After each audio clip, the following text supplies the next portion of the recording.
ॐ शन्नो मित्रः शं वरुणः शन्नो भवद्वर्यमा शन्न इन्द्रो बृहस्पतिः शन्नो विष्णुरुक्रमः नमो ब्रह्मणे नमस्ते वायो त्वमेव प्रत्यक्षं ब्रह्मासि त्वमेव प्रत्यक्षं ब्रह्म वदिष्यामि ऋतं वदिष्यामि सत्यं वदिष्यामि तन्मामवतु तद्वक्तारमवतु अवतु माम् अवतु वक्तारम् ॐ शान्तिः शान्तिः शान्तिः ॐ सहनाववतु सहनौ भुनक्तु सह वीर्यं करवावहै तेजस्विनावधीतमस्तु मा विद्विषावहै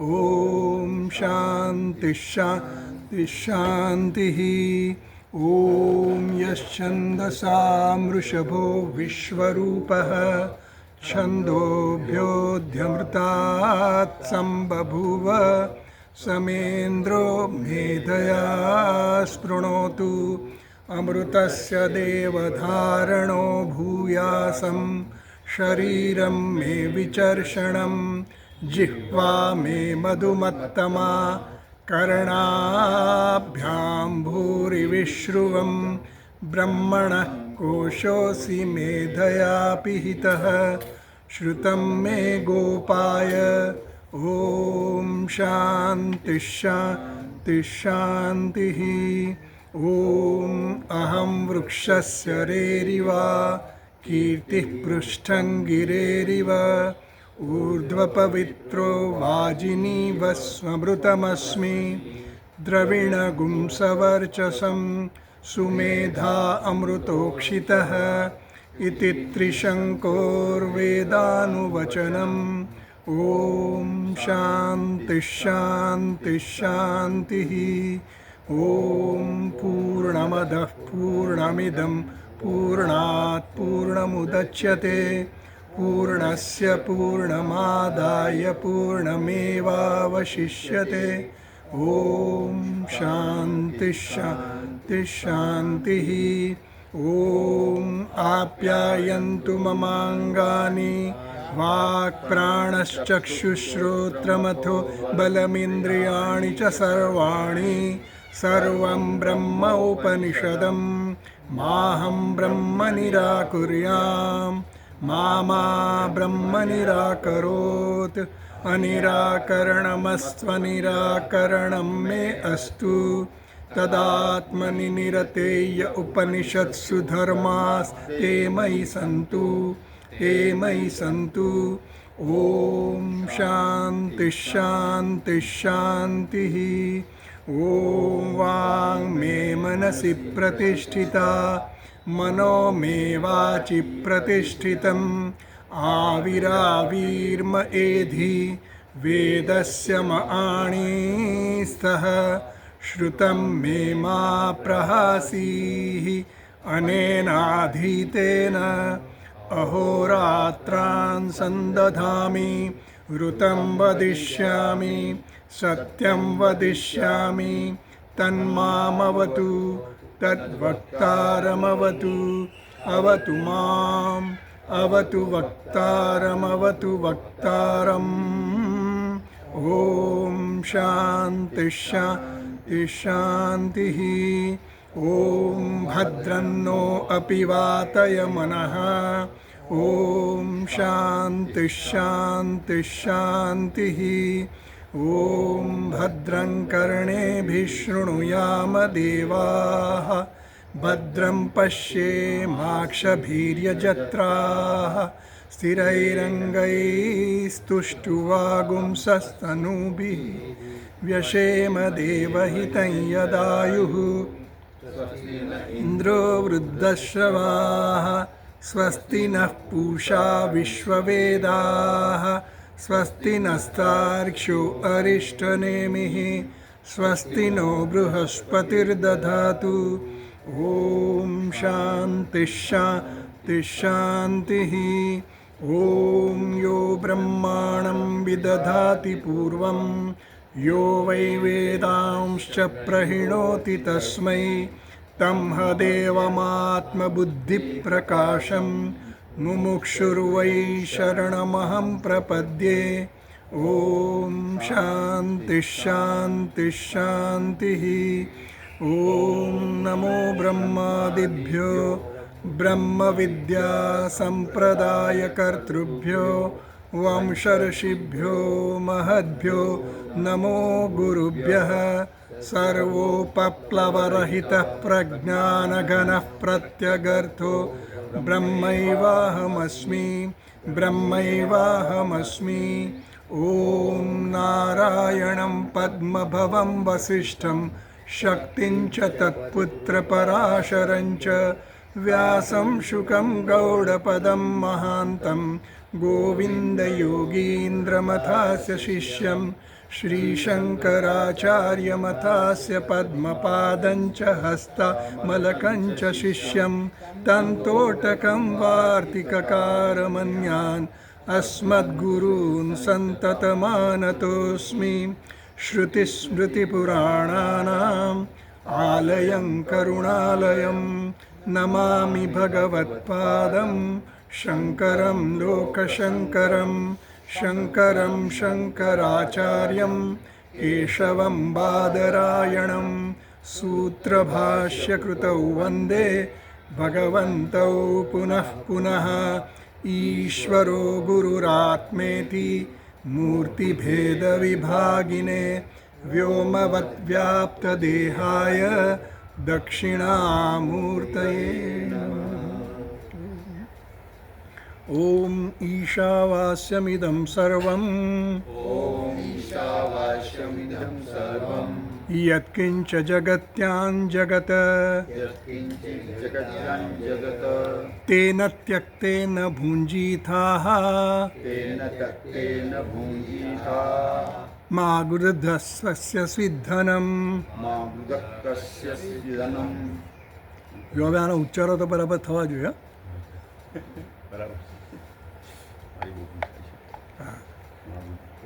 તો આપણે ચર્ચા ચાલી રહી છે.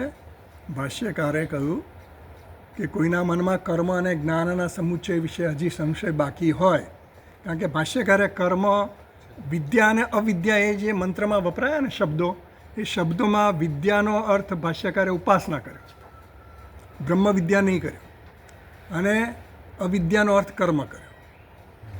અને પછી મંત્રમાં એવું કહેવામાં આવ્યું કે વિદ્યામ ચ યસ્તદ વેદો ભયમ સહ, જે વિદ્યા અને અવિદ્યા એ બંનેનો સમુચ્ચય કરીને અનુષ્ઠાન કરે છે તો એને શું થાય છે? મૃત્યુને તરી જાય છે. અને ઉપાસના અને એનાથી શું થાય છે? અમૃતત્વની પ્રાપ્તિ થાય છે. એવું કહ્યું. આગળના મંત્રોમાં બધું આવી ગયું. તો હવે સંશય એ છે કે વિદ્યાનો અર્થ બ્રહ્મ વિદ્યા કેમ નથી કરતા? ભાષ્યકારે વિદ્યાનો અર્થ ઉપાસના કરે. તો એની ચર્ચા આપણે ગયા વખતે કરી. અને અમૃતત્વ એ મુખ્ય અમૃતત્વ નથી લીધું, પણ આપેક્ષિક અમૃતત્વ લીધું. એટલે બે સંશય બે જગ્યાએ છે.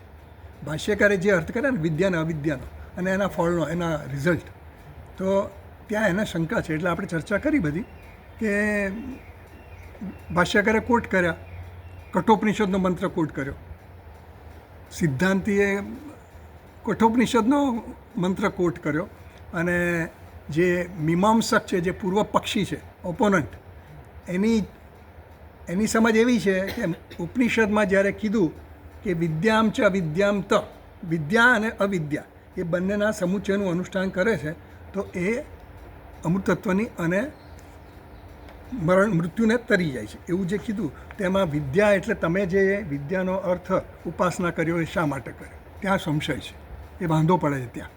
અહીંયા જે ચેપ્ટર ચાલે છે ઉપનિષદનું, એમાં તો બ્રહ્મ વિદ્યાની ચર્ચા છે. તો પછી તમારે આ મંત્રમાં વિદ્યાનો અર્થ ઉપાસના ન કરવો જોઈએ. શા માટે કર્યો? વાંધો પડે. બરાબર. તો આપણે બધું જોયું. એટલે છેલ્લે આપણે જોયેલું કે વિદ્યા અને અવિદ્યા બંનેમાં વિરોધ છે. બંનેનો સમુચ્ચય ક્યારે થાય? બે એકબીજાને કંઈ અનુકૂળ હોય તો સમુચ્ચય થાય. વિદ્યા જે છે એ વિદ્યા છે, એ જ્ઞાન છે. અને અવિદ્યા છે એ કર્મ છે. હવે કર્મ અને જ્ઞાનનો સમુચ્ચય થાય કે ન થાય એ પ્રશ્ન છે. એટલે અહીંયા વિદ્યાનો અર્થ ઉપાસના કેમ લીધો એ ભાષ્યકાર સમજાવે છે કે વિદ્યા અને અવિદ્યા એ બંને પરસ્પર વિરોધી છે. એ શાના પરથી કીધું? એણે કઠોપનિષદનો મંત્ર લીધો કે દૂર મેતે વિપરીતે વિશુચિ અવિદ્યા યાચ વિદ્યા ઇતિ જ્ઞાતા. એટલે એ મંત્રમાં એવું કીધું કે વિદ્યા અને અવિદ્યાનો સમુચ્ચય ન થાય, પરસ્પર વિરોધી છે. ત્યાં વિદ્યાનો અર્થ જે કઠોપનિષદમાં લીધો એ બ્રહ્મ વિદ્યા લીધો છે. અહીંયા જે ઉપનિષદમાં મંત્રમાં જે ઈશાવાસ્યમાં જે લીધો એમાં વિદ્યાનો અર્થ ભાષ્યકારે ઉપાસના કર્યો છે. મંત્રમાં તો એવું જ કીધું કે વિદ્યા અને અવિદ્યા બંનેનો સમુચ્ચય કરવો.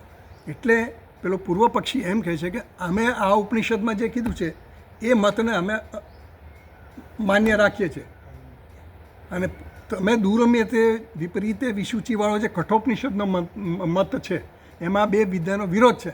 એટલે બે વસ્તુ વિરોધ બતાવે છે. અહીંયા આ ઉપનિષદમાં બંનેનો સમુચ્ચય કહે છે, પેલામાં વિરોધ બતાવે છે વિદ્યા અને અવિદ્યાનો, કર્મ અને જ્ઞાનનો. એટલા માટે એણે કહ્યું કે વિદ્યામ ચ અવિદ્યામ ચ ઇતિ વચનાથ. ત્રીજી લાઈનમાં હું વાંચું છું, 49 પેજ નંબર, બીજી લાઈન. વિદ્યામ ચ અવિદ્યામ ચ ઇતિ વચનાત અવિરોધ ઇતિ ચેત. એટલે એમ કહે છે કે વિદ્યા અને અવિદ્યા તમે પેલું રાખો, કઠોપનિષદનો જે મંત્ર કહે છે ને કે વિદ્યા અને અવિદ્યાનો વિરોધ છે એ તમે રાખો. કોણ કહે છે? આ પૂર્વ પક્ષી કહે છે. કોને કહે છે? સિદ્ધાંતિને કહે છે કે તમે એવું રાખો અને અમે આ રાખીએ છીએ. શું? અમે આ માનીએ છીએ. એટલે બંનેનું સચવાઈ જાય. એટલે અમે આવું સમજીએ છીએ કે અવિદ્યામ ચ ઇતિ વચનાત અવિરોધ ઇતિ ચેત. આમાં જો અમે તો આ જે વિદ્યામ છે વિદ્યામ છે યસ્ત વેદો ભયમ છે એને અમે માની રાખીએ, ત્યાં વિરોધ નથી, ત્યાં સમુચ્ચયની વાત કરવામાં આવી છે ઇતિ. તો પછી ભાષ્યકારે કહ્યું કે ન હેતુ સ્વરૂપ ફલ વિરોધાત. બંનેના હેતુ જુદા છે. વિદ્યાનો હેતુ જુદો છે, અવિદ્યાનો હેતુ જુદો છે. હેતુ એટલે કારણ, કર્મ. કર્મ અને જ્ઞાનનો હેતુ જુદો છે, બંનેના સ્વરૂપ જુદા છે અને બંનેના ફળ જુદા જુદા છે. એટલે બે વિરોધી છે. 180 ડિગ્રી એ વિરોધ છે. થોડો થોડો વિરોધ હોય તો થોડું ચલાવી લે, પણ એવું નથી. 100%. કેવું? તમ પ્રકાશવત. અંધકાર અને પ્રકાશની જેમ વિરોધી, બંને સાથે હોય જ ન શકે એક જગ્યાએ. અહીંયા અંધારું હોય ને પ્રકાશ હોય એવું ભાઈ બને જ નહીં. કાં તો પ્રકાશ હોય ને કાં તો અંધકાર હોય. એટલે પરસ્પર એકબીજાને દૂર કરી દે. પેલો આવે તો પેલું ના, એટલે મ્યુચ્યુઅલ એક્સક્લુઝન, એકબીજાનો બાદ કરી નાખે. એટલે એમ કહે છે કે હેતુ સ્વરૂપ ફેલ વિરોધાત. એટલે પેલા ભાષ્યકારે તો આ બધું સમજાવી દીધું કે આ ત્રણ વસ્તુઓ ત્રણમાં વિરોધ છે, એટલે કર્મ અને જ્ઞાનનો સમુચ્ચય થઈ શકે જ નહીં. તો પેલો કહે છે આગળ આપણે જોયું તો વિદ્યા અવિદ્યા વિરોધ, ચોથી લાઈનમાં વાંચું છું ભાષ્યકાર. વિદ્યા અવિદ્યા વિરોધ અવિરોધયો વિકલ્પ અસંભવાત. સારું, વિદ્યા અને અવિદ્યા બંનેનો સમુચ્ચય વિકલ્પ, બંનેનો વિકલ્પ સંભવ નથી. કેમ નથી? પેલો આમ છે, આ કહે છે. કોણ? કઠોપનિષદવાળા કે બંનેમાં વિરોધ છે. આ બાજુ એમ કહે છે કે વિરોધ નથી. એટલે બંનેનો ઐક્ય થાય ને. વિરોધ અને અવિરોધ બંને પરસ્પર વિરોધી થયા ને. એટલે વિકલ્પ એમાંથી ને તમે આ લો કે આ લો, બેમાંથી એક કરો એવું થાય? સાધ્ય એક હોય ને, એનું રિઝલ્ટ જો એક આવતું હોય તો વિરોધમાં તમે વિકલ્પ કરી શકો. હા, સાધ્યમાં નથી. ધારો કે મારે મુંબઈ જવું છે, તો મુંબઈ આપણે જોયેલું આ બધું કે મુંબઈ જવું છે તો મુંબઈ જવા માટે હું એરોપ્લેનમાં જઈ શકું, ટ્રેનમાં જઈ શકું, રોડથી જઈ શકું. વિકલ્પ ત્યાં છે, કારણ કે સાધ્ય મારું શું છે? મુંબઈ. સમજ પડે?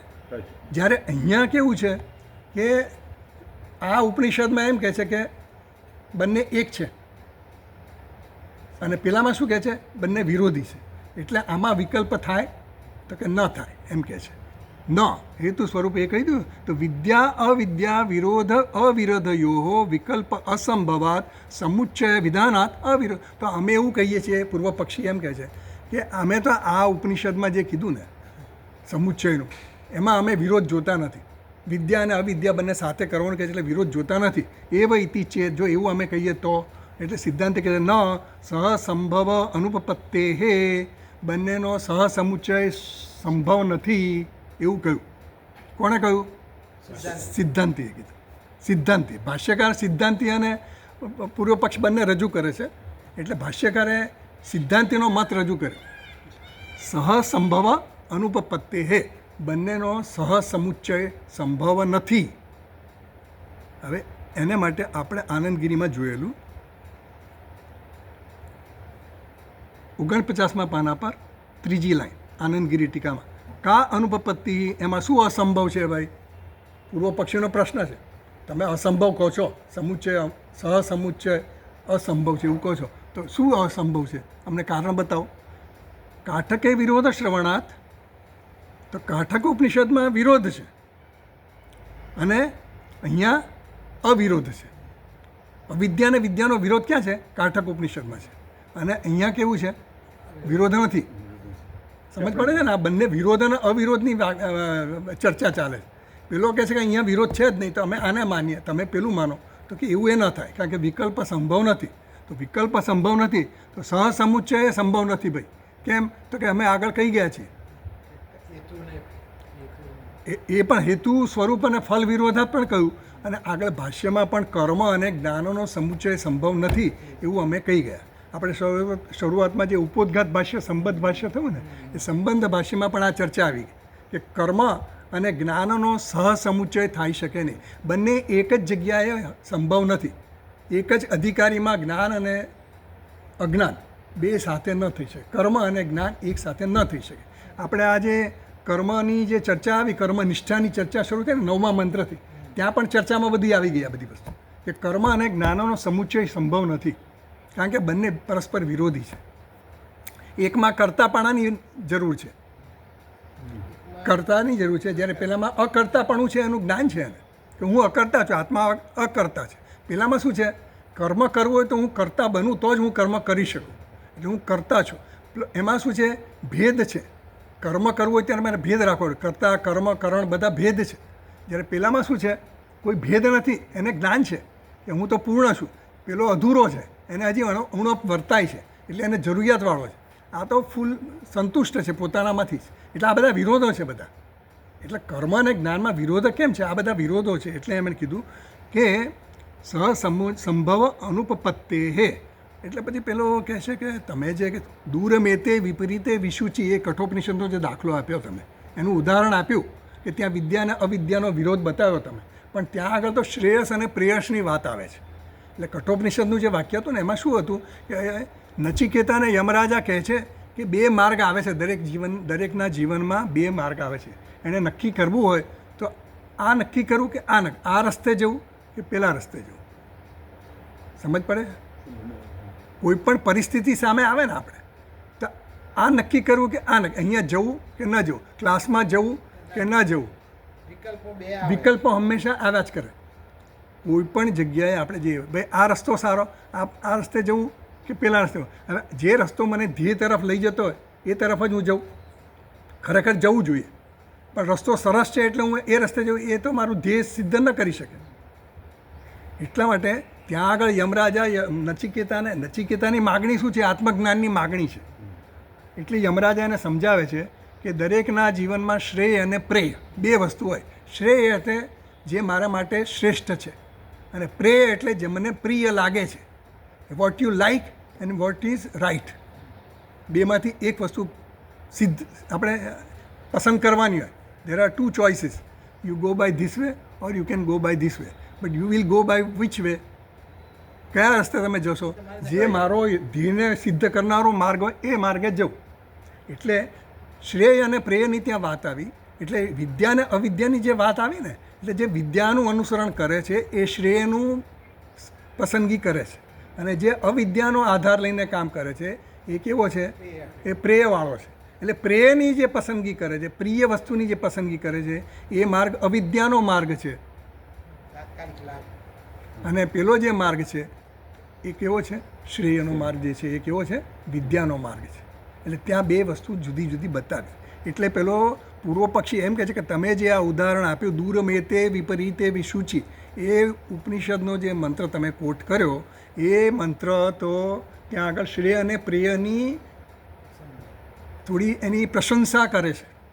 અને એ પ્રશંસા કરવા દ્વારા એ નચિકેતાને એવું સમજાવવા માગે છે કે ભાઈ શ્રેયનું પસંદ કરે તો આ પસંદ કરે, વિદ્યાનો માર્ગ પસંદ કરે તો શ્રેય પ્રાપ્ત થાય, અને અવિદ્યાનો માર્ગ કરે પસંદ તો તને પ્રેય પ્રાપ્ત થાય.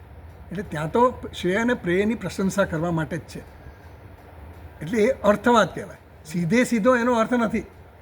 એવું છે ને, વેદમાં વિધિવાક્ય પણ હોય, સીધું પણ કહેતા કે અગ્નિહોત્રમ જુહુયા, યાવત જીવેત અગ્નિહોત્રમ જુહુયા, જ્યાં સુધી તમે જીવો છો ત્યાં સુધી અગ્નિહોત્ર કર્મ કરો.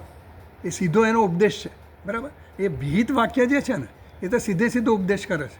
જ્યારે આ વાક્ય છે એ કેવું છે, લક્ષ્યાર્થ એનો લેવાનો છે, સીધો અર્થ નથી લેવાનો. દૂરમ એ તે અહીંયા જે તીર્થવાની વાત કરે ને, જે વિદ્યામ ચ એમાં આપણે સીધો અર્થ લઈએ તો વિદ્યા જ થાય. ઉપનિષદનો જે ઈશાવાસ્ય ઉપનિષદનો જે મંત્ર છે એમાં જો આપણે એનો સીધો અર્થ લઈએ તો વિદ્યા થાય, અને સીધો અર્થ વિદ્યા જ થાય, કારણ કે વિદ્યા એટલે ઉપનિષદની જે અહીંયા ચર્ચા ચાલે છે એ વિદ્યા જ હોય, એટલે બ્રહ્મ વિદ્યા જ હોય. પણ ત્યાં વિદ્યાનો અર્થ શું લીધો આપણે, ઉપાસના લીધો, એ કેમ લીધો એ આપણે સમજી ગયા. તો કહે છે કે સહસંભવ અનુપપત્તિ હે, એટલે કા અનુપપત્તિ એટલે કે કાઠકે વિરોધ શ્રવણાત, એટલે સિદ્ધાંતિ કીધું કઠોપનિષદમાં એનો વિરોધ છે. હું આનંદગીરી વાંચું છું, ત્રીજા નંબરની લાઈનમાં 49 પેજ નંબર. તદગત વિદ્યાયો વિરોધ અસ્તુ, એટલે ત્યાં જે વિરોધ છે એ શ્રેયસ અને પ્રેયસનો વિરોધ છે. તો પેલો પૂર્વ પક્ષી કે ભલે ને વિરોધ, અમને કંઈ એનો વાંધો નથી, તમે એ સમજતા તો ભલે સમજો, પણ અમે તો આને જ સાચું માનીએ છીએ, આ વાક્યને જ. ઉપનિષદનું જે આ વાક્ય છે, વિદ્યામ ચ યસ્તદ વેદો ભયમ સહ, વિદ્યા અને અવિદ્યાનો સમુચ્ચય કરવો, એ વાક્યને જ અમે તો સાચું માનીએ છીએ. ઇહતું, તો પૂર્વપક્ષીને પેલો જવાબ આપે છે, સિદ્ધાંતિ કહે છે ઇહતું, સિદ્ધાંતિને પૂર્વપક્ષી જવાબ આપે ઇહતું અવિરોધ શ્રવણા, અહીંયા તો વિરોધ નથી. દૂરમે તેમાં વિરોધ કયો કઠોપનિષદમાં, પણ અહીંયા વિરોધ નથી. વિરોધ ભવિષ્યતિ ઇતિ, એટલે વિરોધ નથી. એટલે સિદ્ધાંતિ કહે છે એવું તમારે ન વાચ્યમ, તમારે એવું નહીં કહેવું જોઈએ કે પેલી ઉપનિષદમાં વિરોધ છે અને આ ઉપનિષદમાં અવિરોધ છે, એવું ચાલે નહીં. ઉપનિષદનું તો તાત્પર્ય એક જ છે, તમારે તાત્પર્ય જોવું પડે કે ઉપનિષદનું વાક્ય અહીંયા કીધું એટલે એનો અર્થ કાઢવો પડે તમારે, એનું શું કહેવા માગે છે, એટલે એનો અર્થ સમજવો પડે. ઉપનિષદ જે કે એમાં બધા કંઈ સીધા અર્થ નહીં લેવાના. વિરોધ અવિરોધયો સિદ્ધત્વેન વિકલ્પ અસંભવાત ઉદિત અનુદિત હોમયો હિ પુરુષતંત્રત્વાદ. હવે આ વિરોધ અને અવિરોધ જે છે, એ વિરોધ અને અવિરોધ શેમાં છે, એના સ્વભાવમાં છે. વિદ્યાનો સ્વભાવ અને અવિદ્યાનો સ્વભાવ એ પરસ્પર વિરોધ છે. સમજ પડે છે ને?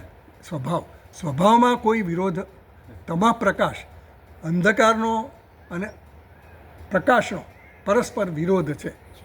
એ અંધકારનો સ્વભાવ છે કે પ્રકાશ ત્યાં ન હોઈ શકે, અને પ્રકાશનો સ્વભાવ છે અંધકાર ત્યાં ન હોઈ શકે. એમ વિદ્યાનો સ્વભાવ છે ત્યાં અવિદ્યા ન હોઈ શકે, અને અવિદ્યાનો સ્વભાવ એવો છે કે ત્યાં વિદ્યા ન હોય છે. બંને એક સાથે એક જ અધિકરણમાં, એક જ અધિકારીમાં એક સાથે હોઈ શકે નહીં. આ ક્લિયર થઈ ગયું ને? એટલે એનું કહેવું એવું છે કે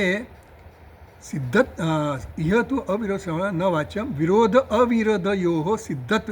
એટલે એ દાખલો આપે છે કે ઉદિત અનુદિત હોમયો, એટલે જો એવો એક મીમાંસકોનો એક આવું વાક્ય છે, ઉદિતે જુહોતી અનુદિતે જુહોતી. ઉદિતે જુહોતી, ઉદિતે એટલે સૂર્યોદય થાય પછી તમે યજ્ઞ કરો, અને અનઉદિતે જુહોતી, અથવા તો સૂર્યોદય પહેલાં તમે યજ્ઞ કરો. એટલે એમાં ઓપ્શન આપ્યા, વિકલ્પ આપ્યા. સૂર્યોદય પછી પણ તમે કરી શકો અને સૂર્યોદય પહેલાં પણ કરી શકો. હવે ત્યાં શું છે, એ શું થયું, કર્મ થયું. હવે આ કર્મ તમારે કરવું છે, એમાં તમને વિકલ્પ આપ્યો કે તમે સૂર્યોદય પહેલાં પણ કરી શકો અને સૂર્યોદય પછી પણ કરી શકો. એનું ફળ એક જ છે, એટલા માટે. વિકલ્પ ક્યારે હોય, ફળ એક જ હોય તો વિકલ્પ હોય. પેલો એમ કે ભાઈ સૂર્યોદય પહેલાં કરો તમને અમુક ફળ મળશે, હા, સાધ્ય એકી હૈ. તો તમે સૂર્યોદય પછી કરો અથવા તો પહેલાં કરો, એનું પરિણામ સરખું જ મળવાનું છે. હવે જો પરિણામ સરખું હોય તો વિકલ્પ સંભવ છે. પણ પેલામાં કેવું છે, વિદ્યા અને અવિદ્યામાં વિકલ્પ નથી. પ્રકાશ જે અંધકાર અને પ્રકાશ એ બેમાં વિકલ્પ નથી. કાં તો અંધકારને તમે અંધકારમાં જાઓ, કાં તો પ્રકાશમાં જાઓ. હું અંધકારમાં અને પ્રકાશમાં બેમાં પગ રાખું એવું થાય? શક્ય નથી. એટલે એક જ અધિકારી બે વસ્તુ કરી ન શકે. એટલે એણે દાખલો આપ્યો કે ઉદિત અનુદિત હોમયોહો હિ પુરુષતંત્રત્વ. અને વિકલ્પ હોય ને ત્યાં પુરુષતંત્ર કહેવાય. કોઈ પણ વસ્તુ કરવી હોય, કર્મ કરવું હોય ને તો એમાં વિકલ્પ હોય. સાયકલ પર જવું, રિક્ષામાં જવું, ચાલતો ચાલતો જવું, વિકલ્પ છે. કારણ કે મારે ત્યાં પહોંચવાનું છે, એ વિકલ્પ સાધ્ય એક જ છે મારું. સાધ્ય એક હોય તો વિકલ્પ ઘણા હોઈ શકે. એટલે કર્મમાં કરવું શક્ય છે, ન કરવું એ શક્ય છે, બીજી કોઈ રીતે કરવું શક્ય છે. એટલે એમાં વિકલ્પ હોય, કર્મમાં વિકલ્પ હોય, કર્તુમ શક્યમ એ રીતે. જ્યારે જ્ઞાનમાં કેવું છે, એ વસ્તુતંત્ર છે. વસ્તુ નક્કી કરે કે આને શું કહેવું, આને ખુરશી કહેવી કે ટેબલ કહેવું, એ હું નક્કી ન કરી શકું. ચલો આથી આને આપણે ટેબલ કહીશું એવું ન ચાલે. આ ખુરશી એટલે ખુરશી જ થાય. પછી તમે ખુરશી જ કહેવું પડે અને મારે ખુરશી કહેવાય. દેટ ઇઝ જ્ઞાન. આને પુસ્તક જ કહેવું પડે, આને ટેબલ જ કહેવું પડે, આને મોબાઈલ જ કહેવું પડે. એ કેમ નક્કી થાય? એ વસ્તુ નક્કી કરે, હું નક્કી ન કરી શકું. કર્મમાં મારે નક્કી કરવાની છૂટ છે. સમજ પડે ને? વસ્તુતંત્ર અને પુરુષતંત્ર. પુરુષતંત્રમાં પુરુષની સ્વતંત્રતા છે નક્કી કરવાની. વસ્તુતંત્રમાં વસ્તુની સ્વતંત્રતા છે, આપણી સ્વતંત્રતા નથી નક્કી કરવાની. આને ક્લિપ કહેવી એટલે ક્લિપ જ કહેવાય. પછી હું આને કહું કે આ પેન્સિલ છે તો ન ચાલે.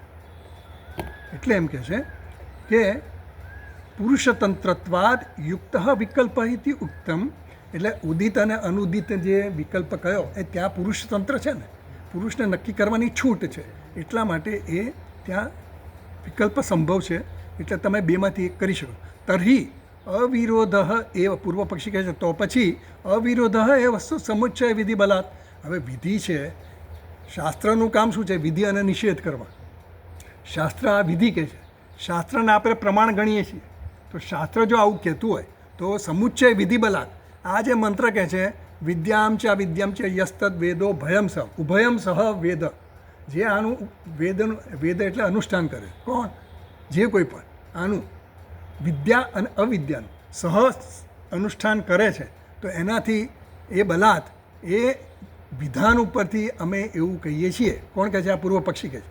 એ વિધાન ઉપરથી અમે એવું કહીએ છીએ કે અવિરોધ છે, વિદ્યા અને અવિદ્યાનો વિરોધ નથી. એવું પૂર્વ પક્ષીનું આર્ગ્યુમેન્ટ. એટલે પછી સિદ્ધાંત કહે છે ન મુખ્ય બ્રહ્મ વિદ્યા અવિદ્યયો શુક્તિ વિદ્યા અવિદ્યયો ઇવ સહસંભવ અનુપપત્તે સમુચ્ચય વિધિ અસિદ્ધ. હવે પૂર્વ પક્ષીના જવાબમાં સિદ્ધાંતિ એમ કહે છે કે તમે છીપોલીમાં ચાંદી જોઈ, રજ્જુમાં સર્પ જોયો, બરાબર? હવે અહીંયા એમ કહે છે કે શુક્તિકામાં તમને છીપોલીમાં તમને ચાંદી દેખાય. હવે એ ચાંદી દેખાય તો ચાંદી અને છીપોલી બંને એક સાથે કોઈ વ્યક્તિને દેખાય? બેમાંથી એક જ દેખાય ને. કાં તો ચાંદી દેખાય અને કાં તો છીપોલી. બે વસ્તુ દેખાતી હોય તો પછી કંઈક સાચી હોવી જોઈએ, તો બંને સાચી હોવી જોઈએ. ચાંદી સાચી હોવી જોઈએ. છીપોલીમાં જ જો ચાંદી દેખાય તો પછી કંઈક ગડબડ છે, ભ્રમ છે અને કંઈક. એટલે એક જ અધિકરણમાં, એક જ અધિકારીમાં બંને વસ્તુ વિદ્યા અને અવિદ્યા સંભવ નથી. આપણામાં અવિદ્યા છે ને ત્યાં સુધી અવિદ્યા જ છે. ભલે આપણને જ્ઞાન છે એવું કહીએ, પણ એક જ અધિકરણમાં એક સાથે સંભવ. જ્યારે જ્ઞાન થાય ને પછી કોઈ વસ્તુ રહે જ નહીં. એ આગળ કહેશે આપણને. એટલે સમુચ્ચય વિધિ હશે તે તમે અહીંયા જે કહ્યું ને કે વિદ્યા અને વિદ્યાનો સમુચ્ચય સિદ્ધ છે, અને અહીંયા વિદ્યાનો અર્થ બ્રહ્મ વિદ્યા કરવાનો. પણ બ્રહ્મ વિદ્યા એ અમે પહેલાં કહી ચૂક્યા કે હેતુ સ્વરૂપ ફલ વિરોધાત, એનો વિરોધ છે. બંને એક જ અધિકરણમાં એક જ જગ્યાએ એક જ સાથે હોઈ શકે નહીં.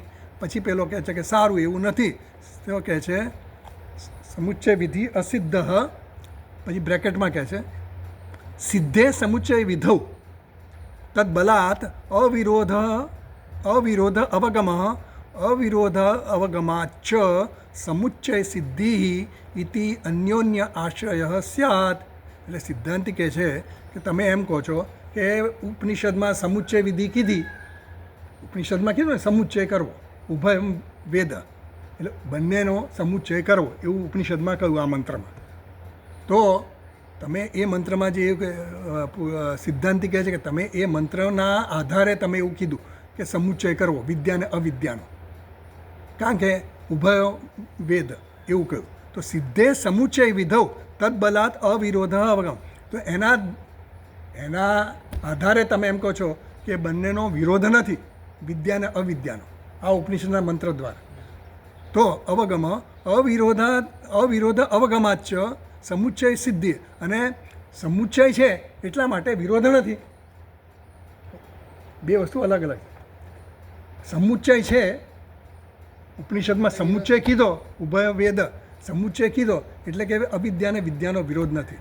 અને ઉપનિષદ એમ કહે છે કે અવિદ્યા અને વિદ્યાનો સમુચ્ચય કરવો. તો વિરોધ એટલે એકમાં વિરોધ કીધો અને તમે આમ કહો છો કે એટલે બંને પરસ્પર આધારિત છે. આ કેમ કીધું? વિદ્યા અને અવિદ્યા સમુચ્ચય છે એવું કીધું, અને સમુચ્ચય એટલા માટે છે કે વિદ્યાને વિદ્યાનો અવિરોધ છે. એટલે આ તો પરસ્પર આશ્રય થયો ને. આનું ઘર ક્યાં આવ્યું? તો કે પાનવાળાની દુકાનની સામે. પાનવાળાની દુકાન ક્યાં આવી? તો કે પેલાના ઘરની સામે. તો તમને મળે એ જગ્યા? એટલે આ કેવું છે કે એકદમ અન્યોન્ય નહીં પણ આશ્રય, અન્યોન્ય આશ્રય કીધો. એટલે પેલું અહીંયા છે કેમ? તો કે પેલું છે એટલે સમુચ્ચય કેમ છે? કારણ કે વિદ્યા અને અવિદ્યા છે એટલે. અવિદ્યા અને અવિદ્યા છે એટલે શું સમુચ્ચય કેમ કરવા? તો કે અવિદ્યા અને અવિદ્યાનો સમુચ્ચય કીધો છે ને એટલા માટે. તો એનાથી કંઈ સિદ્ધ નથી થતું. સમજ પડે ને? સમુચ્ચય કયો છે એટલે વિરોધ છે એવું? સમુચ્ચય કયો છે એટલે વિરોધ, સમુચ્ચય કયો છે એટલે વિરોધ નથી એવું નહીં સમજવાનું. અને કર્મ વિદ્યા અને અવિદ્યાની વાત કરી છે, ઉભયની સમુચ્ચય કરવાની કીધી એટલે વિરોધ નથી એવું એ નહીં સમજવાનું. એટલે વિરોધ નથી એવું એ નહીં સમજવાનું, અને અવિરોધ છે એવું એ નહીં સમજવાનું, વિરોધ છે એવું એ નહીં સમજવાનું. વિરોધ અને અવિરોધ બંને આ વાક્ય દ્વારા તમે કહેવા માગો છો. સિદ્ધાંતિનું કહેવું એવું છે કે વિરોધ નથી અને અવિરોધ નથી એવું તમે આમાં સમજાવવા માગો છો. એ તો પરસ્પર આશ્રય થઈ ગયો, અન્યોન્ય આશ્રય થયો. તો અન્યોન્ય આશ્રય હોય એટલે તમે કંઈ સિદ્ધ કરી શકતા નથી. એટલે એમ કહે છે આ બધા દોષો છે, અનવસ્થા દોષ, અન્યોન્ય આશ્રય દોષ, પછી બધા ચારેક દોષો છે બધા, ચક્રાત્મક દોષ, હા એ બધા દોષો છે. એટલે અહીંયા જે એમ કહે છે કે તમે સિદ્ધે સમુચ્ચય વિધૌ તદબલાત અવિરોધ અવગમ, સમુચ્ચયની વિધિ કહેવાને આધારે તમે એમ કહો છો કે વિરોધ નથી, અને અવગમાચ સમુચ્ચય સિદ્ધિ, અને વિરોધ નથી એટલે સમુચ્ચય છે. એટલે આ વિરોધ અને અવિરોધ બંને તમે જે કહો છો એ અન્યોન્ય આશ્રય થાય છે, એટલે એ તમારું સિદ્ધ થતું નથી. તો પછી પૂર્વ પક્ષી કહે છે સહસંભવ અનુપપત્તૌ અપી, ધારો કે બંનેનો સમુચ્ચય સહસમુચ્ચય સંભવ નથી, તો ક્રમેણ એક આશ્રય વિદ્યા વિદ્યે સ્યાતામ ઇતિ ચેત યદિ પૂર્વમ અવિદ્યા પશ્ચાત તુ વિદ્યા ઇતિ ક્રમઃ તર્હિ ઇષ્યતે એવ.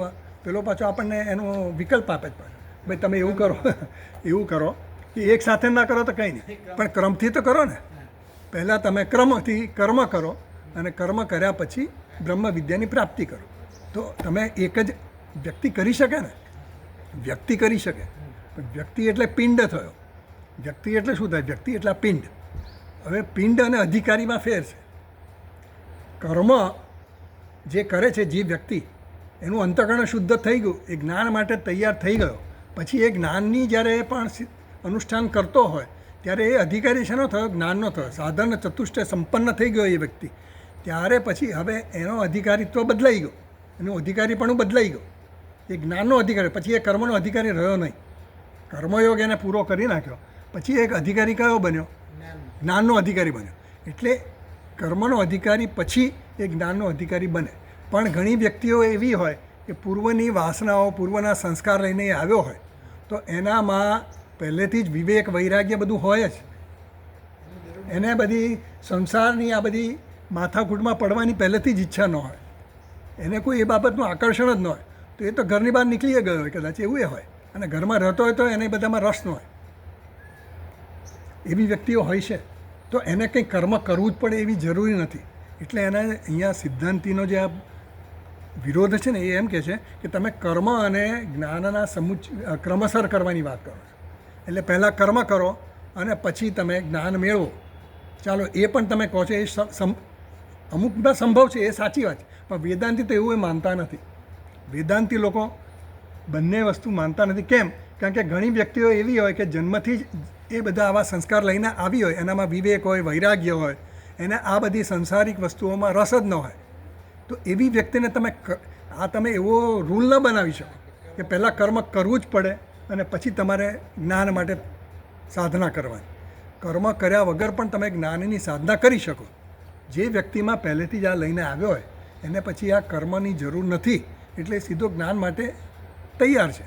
એટલે એમ કે છે પશ્ચાત વિદ્યાર્થી ક્રમઃ તર્હિ ઇષ્યતે. એવું જો અમે કરીએ તો શું એ યદી અથવા તો પશ્ચાત તર્હિ અસંભવ. અને પછી કરે તો ધારો કે જ્ઞાન થયા પછી કર્મ, પછી તો એને જરૂર જ નથી. જ્ઞાન થયા પછી એને કર્મની જરૂર હોય. કર્મની જરૂર ક્યારે હોય? ત્યારે મારામાં કંઈ ઉણપ વર્તાય, મને એમ લાગે કે સમથિંગ ઇઝ લેકિંગ, મારામાં કંઈક ખૂટે છે, મારે કંઈક પ્રાપ્ત કરવું છે, હજી હું બરાબર નથી, મારે હજી પૂર્ણ થવાનું છે. આ તો પૂર્ણ થયેલો છે. આ વ્યક્તિને પૂર્ણતાનો અનુભવ છે, એને કોઈ હવે મેળવવાની જરૂરિયાત લાગતી નથી. એટલે એ તો એનામાં નિષ્ઠ છે, સંતુષ્ટ છે. એને કંઈક કરવા, આપણે અસંતોષ હોય ને ત્યારે જ કર્મની જરૂર પડે. કર્મની જરૂર ક્યારે પડે? આપણે જોયેલું ને, ઉત્પાદ્ય, વિકાર્ય, સંસ્કાર્ય અને આપ્ય. જ્યાં હું ન હોઉં ત્યાં પહોંચવાની જરૂર હોય તો મારે કંઈક કર્મ કરવું પડે. જે વસ્તુ મારામાં અશુદ્ધિ હોય તો એ શુદ્ધિ કરવા માટે સંસ્કાર્ય કરવું પડે. વિકાર્ય એટલે મારામાં કંઈ વિકાર લાવવો પડે. દૂધમાંથી દહીં બનાવવું હોય તો વિકાર લાવવો પડે, દહીં બનાવવું હોય તો. અને કોઈ વસ્તુ હોય નહીં તો મારે અનાજ ઉત્પન્ન કરવું પડે, અનાજ નથી એટલે.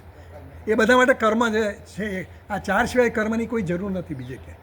તો આમાંથી એકે વસ્તુની જ્યારે જરૂર નથી, જ્ઞાનીને આમાંથી કોઈ વસ્તુ જોઈએ. કર્મ એને માટે કર્મની જરૂર નથી. કેમ નથી?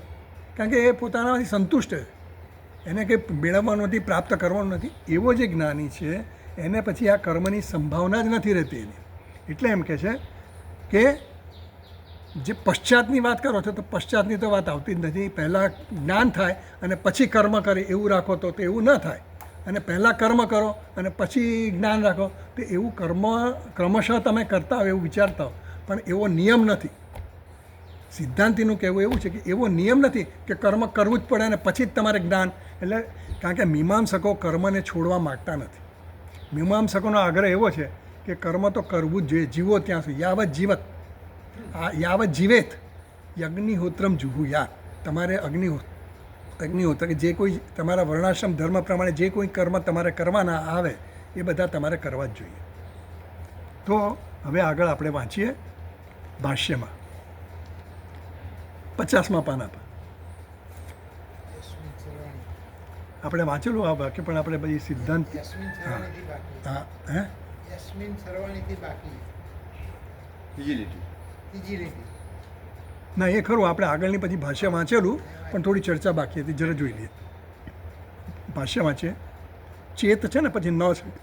ન વિદ્યોત્પત્તૌ અવિદ્યાયાઃ હિ અસ્તત્વાત તદાશ્રયે અવિદ્યા અનુપપત્તેઃ નહિ અગ્નિઃ ઉષ્ણઃ પ્રકાશઃ ચ ઇતિ વિજ્ઞાન ઉત્પત્તૌ યસ્મિન આશ્રયે તદુત્પન્નમ તસ્મિન્નેવ આશ્રયે શીતઃ અગ્નિઃ અપ્રકાશઃ વા ઇતિ અવિદ્યાયાઃ ઉત્પત્તિઃ નાપી સંશયઃ અજ્ઞાનમ વા. બરાબર, એવું કહે છે કે સિદ્ધાંતિ એમ કહે છે કે એવું બને નહીં. ક્રમશઃની વાત કરો છો એ પણ બને નહીં. કેમ? વિદ્યોત્પત્તૌ, પેલો એમ કે પહેલાં વિદ્યા લો, પહેલાં જ્ઞાન મેળવો અને પછી કર્મ કરો. તો કે એવું સંભવ નથી. વિદ્યોત્પત્તૌ અવિદ્યાયા અહીં અસ્તત્વાત. જ્યારે તમારામાં જ્ઞાન આવી ગયું પછી અજ્ઞાનનું નાશ થઈ ગયો, પછી અજ્ઞાન ફરીવાર આવે નહીં. એકવાર જ્ઞાન થયા એટલે દાખલો આપે છે કે અસ્તત્વા તદ આશ્રય અવિદ્યા અનુપદે. જે અધિકારીમાં વિદ્યા જન્મી ગઈ પછી એ જ અધિકારીમાં અવિદ્યા આવે નહીં. એનો દાખલો આપે છે, નહીં અગ્નિ ઉષ્ણ પ્રકાશ ચૈતિ વિજ્ઞાન ઉત્પત્તૌ. જેને જ્ઞાન થઈ ગયું, મને જ્ઞાન થઈ ગયું કે અગ્નિ એ જે છે એનો સ્વભાવ કેવો છે, ઉષ્ણ છે, અને પ્રકાશ આપવું એ એનો સ્વભાવ છે. હવે એ જ્ઞાન મને થઈ ગયા પછી યસ્મિન આશ્રય, એ જ અધિકારીમાં શું થાય, યસ્મિન આશ્રય તદ ઉત્પન્નમ તસ્મિન, એ જે જ્ઞાન અગ્નિ વિશેનું, ઉષ્ણતા અને દહન ક્રિયાનું અને પ્રકાશમાનપણું અગ્નિમાં છે એવું જે જ્ઞાન જે અધિકારીમાં થઈ ગયું છે એ જ અધિકારીમાં, એ જ આશ્રયમાં શીત અગ્નિ અપ્રકાશ વા. અગ્નિ શીતળ છે, અગ્નિ ઠંડો છે અને અગ્નિ અંધકારવાળો છે એવું જ્ઞાન થાય? ના. એકવાર જ્ઞાન થઈ ગયું, અગ્નિને અડ્યા પછી એનું નાનું બાળક હોય ને એ એકવાર અડે ને દાઝી જાય, પછી એ ફરી વાર જોઈને વિચાર કરે કે આ તો પેલું આપણે દાઝી ગયા હતા. એને જ્ઞાન છે ને. એટલે જેને જ્ઞાન થઈ ગયું કે અગ્નિ દહન કરવાવાળો છે, અગ્નિ મને બાળનારો છે અને અગ્નિ પ્રકાશિત છે, પછી એને એવું જ્ઞાન થાય કે હવે અગ્નિ ઠંડો છે, હવે અગ્નિ અંધકારમય છે, એવું એને જ્ઞાન થાય? ન થાય. એટલે જ્ઞાન થયા પછી તો એને અજ્ઞાન આવે જ નહીં. બરાબર? એટલે અગ્નિ પ્રકાશ વા ઇતિ અવિદ્યાયા ઉત્પત્તિ નાપી સંશય. એને અવિદ્યાનો ભ્રમ, આવો ભ્રમ પણ ના થાય કે ઠંડો છે અગ્નિ અને અગ્નિ અપ્રકાશમાન છે. અથવા તો ઉત્પત્તિ નાપી સંશય, સંશય પણ ન થાય કે આ ગરમ હશે કે ઠંડો હશે. એવો સંશય થાય જ્ઞાન થયા પછી ના થાય. અથવા તો અજ્ઞાન, અગ્રહણ પણ થાય નહીં, એને ખબર જ છે. હવે પછી એને અજ્ઞાન એનું ન હોય એટલે અજ્ઞાન પણ ન રહે, ભ્રમ પણ ન રહે કે સંશય પણ ન રહે. જ્યારે જ્ઞાન થાય ત્યારે અજ્ઞાન પણ ન રહે, ખોટો ભ્રમ પણ ન રહે અને શંકા પણ ન રહે. એટલે એનું જ્ઞાન કેવું થયું? દ્રઢ જ્ઞાન છે એનું. બરાબર? એવું કહે છે. હવે એની પેલી ટિપ્પણીમાં આનંદગીરી ટીકામાં છે ચર્ચા, તો એ વાંચીએ થોડી. ચાલો, ચોથી લાઈનમાં છે આનંદગીરી ટીકા 50મા પાના પર. ચોદના પ્રયુક્ત અનુષ્ઠાનમ હિ કર્મ. આ કર્મની વ્યાખ્યા આપી. કર્મ કોને કહેવાય? તો ચોદના પ્રયુક્ત અનુષ્ઠાનમ. ચોદના એટલે વેદ. વેદમાં જે વિહિત હોય ને એને ચોદના કહેવાય. ચોદના પ્રયુક્ત. ચોદના પ્રયુક્ત એટલે વેદમાં જેનું વિધાન કરવામાં આવ્યું છે એને જ કર્મ કહેવાય. જે અનુષ્ઠાન કરવાનું વેદમાં કહેવામાં આવ્યું હોય ને, કર્મ કોને કહેવાય? કર્મની વ્યાખ્યા કરે છે. વૈદિક કર્મ. હા, મીમાંસકો વૈદિક કર્મની વ્યાખ્યા કરે છે કે ચોદના પ્રયુક્ત અનુષ્ઠાનમ હિ કર્મ જ્ઞાનેન સહ તવ સમુચ્ચિચિષિતમ. એટલે સિદ્ધાંતિ કહે છે કે હે પૂર્વ મીમાંસક, તું જે આ ચર્ચા ઈચ્છા એવી રાખે છે કે આ જ્ઞાનની સાથે આ વિહિત કર્મ જે છે એનો સમુચ્ચય કરવો, એ બ્રહ્માત્મ એકત્વમ તું સાક્ષાત અનુભવતઃ. જેને બ્રહ્માત્મા ઐક્યનું જ્ઞાન થઈ ગયું છે, એને સાક્ષાત અનુભવ થઈ ગયો છે, ન ચોદના સંભવતી. એના માટે કોઈ વિધિ કે નિષેધ લાગુ પડતા નથી. વેદમાં કોઈ પણ વિહિત કર્મ કીધા કે કંઈ પણ કર્મ કીધા, વેદમાં જે કીધું એ કોને લાગુ પડે?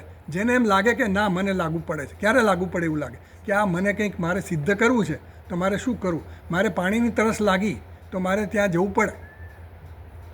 જેને તરસ લાગી એને ખબર હોય ક્યાં જવું. બરાબર ને? તો જેને વેદની પાસે કોને જવાની જરૂર પડે? જેને અધૂરપ છે, કંઈક પ્રાપ્ત કરવું. જેને એમ લાગે કે મારામાં કંઈક ઉણપ છે, મારે કંઈક સિદ્ધ કરવું છે, મારે કંઈક મેળવવું છે, તો એને કર્મ કરવું પડે. વેદમાં બધા કર્મની વાત આવી છે. તો વેદનો જે મોટા ભાગનો જે કર્મકાંડ ભાગ છે એમાં કર્મની ચર્ચા છે, એમાં કર્મ વિશેનું જ જ્ઞાન છે. તો કર્મ કરવું હોય તમારે તો ત્યાં જવાનું. એટલે એમ કહે છે કે જેને બ્રહ્મ જ્ઞાન થઈ ગયું છે, બ્રહ્માને આત્માનું જ્ઞાન, બ્રહ્મને આત્માના ઐક્યનું જ્ઞાન જેને થઈ ગયું છે એને પછી વેદની પણ જરૂર રહેતી નથી. કર્મકાંડની જરૂર નથી. જ્ઞાન થયા પછી તો જ્ઞાનકાંડની જરૂર નથી. વેદ પણ અવેદ થઈ જાય છે એના માટે. કારણ કે વેદ પણ શું થાય છે? જો વેદ એટલે શું? શબ્દ રાશિ. શબ્દ રાશિ છે પણ એ મારાથી ભિન્ન છે. હજી બ્રહ્મ હજી મારાથી ભિન્ન છે. જ્યારે એને હું ને બ્રહ્મનું ઐક્ય જ્ઞાન થઈ ગયું, યસ્મિન સર્વાણી ભૂતાની આત્મૈવાભૂત વિજાનત. જેણે એમ જાણી લીધું કે આ બધું આત્મા જ થઈ ગયું છે, તત્ર કો મોહ કા શોક. એને પછી શોક કે મોહ ના. શોક અને મોહ ક્યારે થાય? જ્યારે મારાથી કોઈ બીજી વસ્તુ હોય ત્યારે મને શોક થાય, મોહ થાય. મોહ એટલે કે મને અવિવેક, મને આમ મોહિત થઈ જાઉં, હું એમાં સુખ બુદ્ધિ કરું, હું એની પાછળ દોડું, આ મને સુખ આપશે, મને સગવડ આપશે. એ ક્યારે હોય? જ્યારે બીજું છે ત્યારે ને. જ્યારે હું જ મારાથી સંતુષ્ટ, જ્યારે સચ્ચિદાનંદ સ્વરૂપ જ્યારે હું છું એવું મને જ્ઞાન થઈ ગયું, હું આનંદના સાગરમાં ડૂબેલો છું, હું આનંદ સ્વરૂપ છું એવું જ્યારે જ્ઞાન થઈ ગયું, જ્યારે તરંગને જ્ઞાન થઈ જાય કે હું જળ છું, પછી તરંગને કોઈ ચિંતા રહે કે હું જળ બનું, હું જળ બનું, એવું થાય ન થાય. એટલે આ જ્ઞાન થયા પછી આ વ્યક્તિને જ્યારે જ્ઞાન થઈ ગયું પછી એને કોઈ પણ વેદની પણ જરૂર રહેતી નથી. સમજ પડે છે? પરાવિદ્યા અને અપરાવિદ્યાની વાત આવે છે ને, મુંડક ઉપનિષદમાં આવે છે.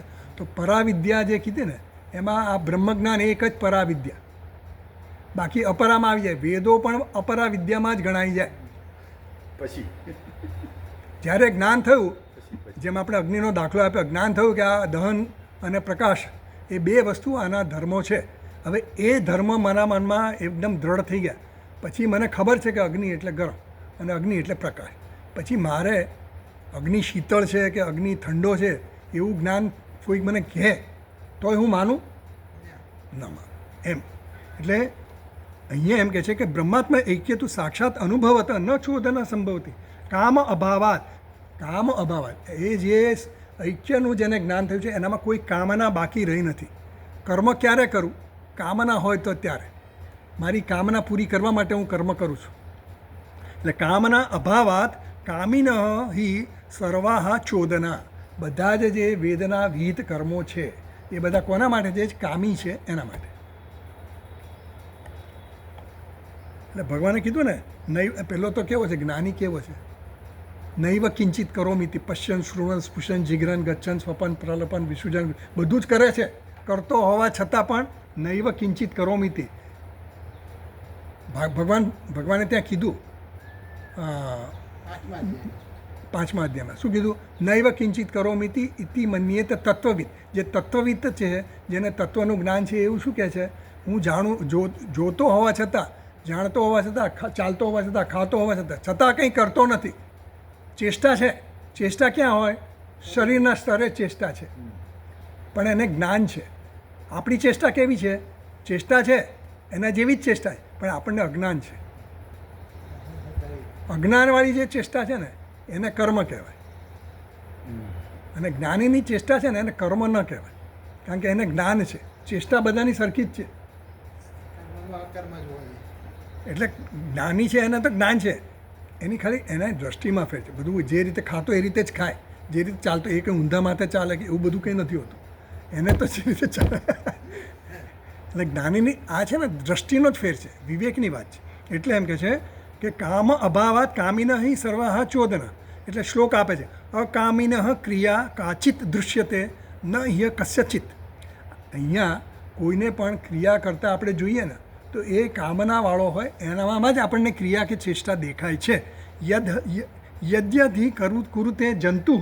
કોઈ પણ પ્રાણી કંઈ પણ કર્મ કરે છે તત્ત કામસ્ય ચેષ્ટિતમ. એ કામનાથી પ્રેરિત થઈને એ કર્મ કરે છે. કામના હોય. કામના ક્યારે હોય? જ્યારે અજ્ઞાન હોય ત્યારે કામના હોય. આ જંતુ જ્યારે કામના કરે, જંતુ એટલે જે જન્મે એને જંતુ કહેવાય. જંતુ એટલે પેલું જંતુ નહીં. એટલે જંતુ તત્ત કામસ્ય ચેષ્ટિતમ. એટલે આ આપણી કામના હોય ને ત્યારે એ ચેષ્ટા કરે. ઇતિ સ્મરણાત વિદ્વત શરીર સ્થિતિ હેતુ. તે પેલું સિદ્ધાંતિને કહે છે વિદ્વત શરીર સ્થિતિ હેતુ અવિદ્યાલેશ આશ્રય કર્મશેષ નિમિત્તમ તું વિદુષ ભિક્ષાટનાદિ ન કર્મ. તો પેલો એમ કહે કે ભાઈ તમે ભિક્ષાટન તો કરે છે ને, પેલો જ્ઞાની છે તો ખાવા ભિક્ષા માગવા જાય છે કે નહીં? પ્રવચનો આપે છે કે નહીં? એ કર્મ થયું કે નહીં? એમ પૂછે છે પેલો. એમ કહે છે તો કે ભાઈ એ કર્મ નથી. કેમ કર્મ નથી? એટલે એમ કહે છે વિદ્વત શરીર સ્થિતિ હેતુ અવિદ્યાલેશ. એનામાં એનું પ્રારબ્ધ છે ને, અવિદ્યાલેશ એટલે પ્રારબ્ધ. એના પ્રારબ્ધને કારણે એ ભિક્ષાટન વગેરે કરે છે. એ પ્રારબ્ધને કારણે એના અમુક કર્મ જે કરે છે ને એ પ્રારબ્ધ કરાવે છે. પોતાને એમનામાં કર્તાપણું કે કર્તૃત્વ પણ નથી, ભોગતૃત્વ પણ. એને ખાવાનું નહીં મળે તો શું થશે એવી ચિંતા નથી. ખાવાનું આ જ જોઈએ એવી એ ચિંતા નથી, એને કોઈ ચિંતા જ નથી, એવો છે. એટલે કર્મ શેષ નિમિત્તમ તું વિદુષ ભિક્ષાટનાદિ ન કર્મ ચોદના અભાવાત. ચોદના અભાવાત એટલે વેદમાં એવું નથી કીધું કે ભોજન નહીં કરવું જ્ઞાન થયા પછી. ભોજન નહીં કરવું એવું નથી કીધું. જો એવું કીધું હોય તો તમે કહો એ બરાબર છે કે ભાઈ એ કર્મ કરે છે, પણ એવું વિધિ નથી કીધું. એટલે પેલો જે કરે છે ને ભિક્ષા પ્રવચન આપવાના બંધ થઈ જાય. એટલે ચોદના અભાવાત કિંતુ યાવત પ્રાણ શરીર સંયોગ ભાવી તત્કર્મ આભાસમ તચ્ચ વિદ્વાન ન સ્વગતમ મન્યતે. વિદ્વાનને ખબર છે કે હું કંઈ કર્મ કરું. એ જે આપણને કર્મ દેખાય છે ને, વિદ્વાનને કર્મ કરતા જોઈએ, પ્રવચનો આપતા જોઈએ, પણ એ કેવો છે કર્મનો આભાસ છે. પોતાની દ્રષ્ટિએ કોઈ કર્મ કરતો નથી. હું પ્રવચન આપું છું, હું બધાને આમ જરા સમજાવી દઉં છું, હું કેવો ઊંચો છું વગેરે વગેરે, એવો કોઈ ભાવ એનામાં નથી. એને કંઈ ખબર જ નથી. એ તો બસ પ્રારબ્ધ પ્રમાણે કર્મ કરે છે. એને કંઈ કરવાનું નથી. લોકાનુગ્રહ હેતાર્થ સર્વભૂત હિતે રતા. બધાના ભૂતોના હિતમાં જ એ રત છે. એનું કાર્ય બસ આ જ છે, લોકો પર અનુગ્રહ કરવો. એટલે એમ કહે છે સ્વગતમ વિદ્વાન ન સ્વગતમ મન્યતે કર્મ અધ્યાસ ઉપાદાન અવિદ્યાયા. કારણ કે એનામાં હવે કર્મ કરું છું એવો અધ્યાસ થતો નથી. હું કર્તૃત્વ મારામાં હોય તો કર્મનો અધ્યાસ કરું. કર્તૃત્વ જ નથી રહ્યું એને. એની દ્રષ્ટિમાં કોઈ બીજું છે જ નહીં. સમજ્યા? એટલે અસંભવાત ન એવ કિંચિત કરોમિતિ પ્રત્યયાચ ઇતિ ભાવ. એટલે એનામાં તો એ સમજ છે. એટલે એને કીધો પશ્વાદિભિશ્ચ અવિશેષાત. આ જ્ઞાની છે ને એને પશુ સાથે સરખાવવામાં આવ્યો. બ્રહ્મસૂત્રમાં આવે છે ભાષ્યમાં. પશ્વાદિભિશ્ચ અવિશેષાત. પશુ અને જ્ઞાનીમાં કોઈ ફેર દેખાય નહીં. પેલાય ચેષ્ટા કરે એટલે એની જે ચેષ્ટા છે ને એ સમષ્ટિના આધારે થાય છે. એની ચેષ્ટા થાય છે ને સમષ્ટિ કરાવે છે. એટલે સમષ્ટિની સાથે એનું ઐક્ય છે. સમષ્ટિ સાથે ઐક્ય છે એટલે એને પોતાના કોઈ સંકલ્પ વિકલ્પ નથી. સર્વારંભ પરિત્યાગી છે. જ્યારે આપણે બધા કેવા છીએ, આપણા સંકલ્પથી આપણે કર્મ કરીએ છીએ. તો પેલાને પોતાના સંકલ્પ છે જ નહીં. જે કંઈ થતું હોય ને બધું પ્રારંભ. He becomes a tool of Lord. ભગવાનનું એ સાધન બની ગયું. મને કરવાનું પણ એ છે. મનુષ્ય તે ઓનિસને એમાં એ છે માનવ સિવાયની જે યોનિ છે બધી. એટલે પશુ એટલે જ કીધા ને પશુ બી અવિશેષા. પશુ જે છે, પશુઓ જે છે એ દે આર કોલ્ડ પ્રોગ્રામ્ડ. એ પોતાની ફ્રી વિલ નથી, અને પોતાના સ્વતંત્ર બુદ્ધિ નથી કે ચલો આજે આપણે હોટલમાં જઈએ, ચલો આજે આપણે ઢોસા ખાઈએ, ચલો આજે આપણે પીઝા ખાઈએ. એ લોકોને કંઈ એવું થાય ને ચલો આજે બ્યુટી પાર્લરમાં જઈએ, ગાયને એવું થાય આ શીંગડું વાંકું છે તો સીધું કરી આવું. એ લોકો પ્રોગ્રામ્ડ છે. એટલે આપણે સ્વામીજી એવું કહે કે ભાઈ પશુઓ કેવા છે, ફ્રી વિલ. આપણને જે એક આગવી આપણી જે બુદ્ધિ છે ને એ શું છે, બધાને બુદ્ધિ તો છે જ, પણ બધાની બુદ્ધિ કરતાં મનુષ્યની બુદ્ધિ એક આગવું એક એને પેલું લાભ આપવામાં આવે. શું? ફ્રી વિલ, સ્વતંત્ર બુદ્ધિ. કર્તુમ શક્યમ અકર્તુમ શક્યમ અન્યથા વા કર્તુમ. જ્ઞાની છે ને એને પછી ફ્રી વિલ રહેતું નથી. જ્ઞાનીને પછી સ્વતંત્ર બુદ્ધિ પણ નથી. ફ્રી વિલ ક્યારે હોય? મારે કંઈ પસંદ કરવાનું ત્યારે એમાં ફ્રી વિલ યુઝ કરવાનો. જ્ઞાનીને ફ્રી વિલ નથી પછી. એ તો ભગવાનની વિલથી જ ચાલે છે પછી. એમ આ બધા પશુઓ જે છે ને, જંતુઓ જે છે ને, એ એના ભગવાનના પ્રોગ્રામ પ્રમાણે, યોજના પ્રમાણે બધું ચાલે છે. આજની તારીખમાં રોબોટ કહીએ. રોબોટ એ વસ્તુ છે. રોબોટ તો માનવીથી જ છે ને ભાઈ. એટલે અસંભાવ નૈવ કિંચિત કર્મથી પ્રત્યય છે એ ભાવ એવું કહ્યું. એટલે એમ કહે છે કે યદુક્તમ અમૃત. હવે એટલે અહીંયા એને કર્મની જે વિદ્યાનો અર્થ બ્રહ્મ વિદ્યા નહીં કરવો એ અહીંયા આપણે સિદ્ધ કર્યું. હમણાં કોણે? સિદ્ધાંતીએ, ભાષ્યકારે આ દ્વારા સિદ્ધ કર્યું કે જ્યાં અહીંયા તમે જે વિદ્યાનો અર્થ ઉપાસના કર્યો અમે, એનો તમારો જે વિરોધ હતો, તમને જે શંકા હતી, એ શંકા આ રીતે દૂર કરી કે તમે ક્રમથી પણ નહીં કરી શકો સમુચ્ચય, એ રીતે પણ ન કરી શકાય, અને સીધો સમુચ્ચય જે વિદ્યાંચ એના દ્વારા જે તમે સમુચ્ચયની વિધિ કરી આ મંત્ર દ્વારા, એ પણ સમુચ્ચયની વાત નથી. એટલા માટે અમારે અહીંયા વિદ્યાનો અર્થ ઉપાસના કરવો પડ્યો. કારણ કે ઉપાસના એ માનસિક કર્મ છે. ઉપાસનાનો સમુચ્ચય કેમ થાય છે? કારણ કે ઉપાસના એ માનસિક કર્મ છે. ઉપાસનામાં દ્વૈત બુદ્ધિ છે, કર્તૃત્વ જોઈએ એમાં, એ બધી સંભાવનાઓ ત્યાં છે. એટલે વિદ્યાનો અર્થ અમારે અહીંયા શું કરવો પડ્યો? ઉપાસના, બ્રહ્મ વિદ્યા નહીં, એવું એમણે કહ્યું. એટલે હવે કહે છે કે તમે ચાલો ઉપાસનાની વાત તમે સમજ્યા, વિદ્યાનો અર્થ તમે ઉપાસના કરો, પણ અમૃતત્વનું શું? મુખ્ય અમૃતત્વ કેમ નથી લીધું? એ પ્રશ્ન છે હજી. એટલે કે છે યદુક્તમ અમૃત શબ્દેન મુખ્યમ એવ અમૃતત્વમ કિમ ન ગૃહ્યતે. તમે અહીંયા અમૃતત્વ એ ગૌણ લીધું, આપેક્ષિક અમૃતત્વ લીધું. કર્મ અને ઉપાસનાના પરિણામે તમને જે કંઈ ફળ મળશે એ શું છે? અમૃતત્વ છે. તો એ કેવું છે? આપેક્ષિક છે. આપેક્ષિક એટલે શું? મર્યાદિત છે. અહીંયાનું જે જીવન છે એનું જે અમૃતત્વ છે એની કરતાં તમે દેવલોકમાં જાઓ તો ત્યાં તમને લાંબુ જીવન મળે. એ અમરતા ખરી, પણ એ અમરતા કેવી? તમારા કર્મના પરિણામે તમને મળેલી અમરતા છે. જેવા કર્મ ક્ષીણ થઈ જાય, પુણ્ય ક્ષીણ થઈ જાય એટલે પાછા તમારે આવવું પડે. એટલે પુનરાવર્તન છે, એટલે આપેક્ષિક કીધું.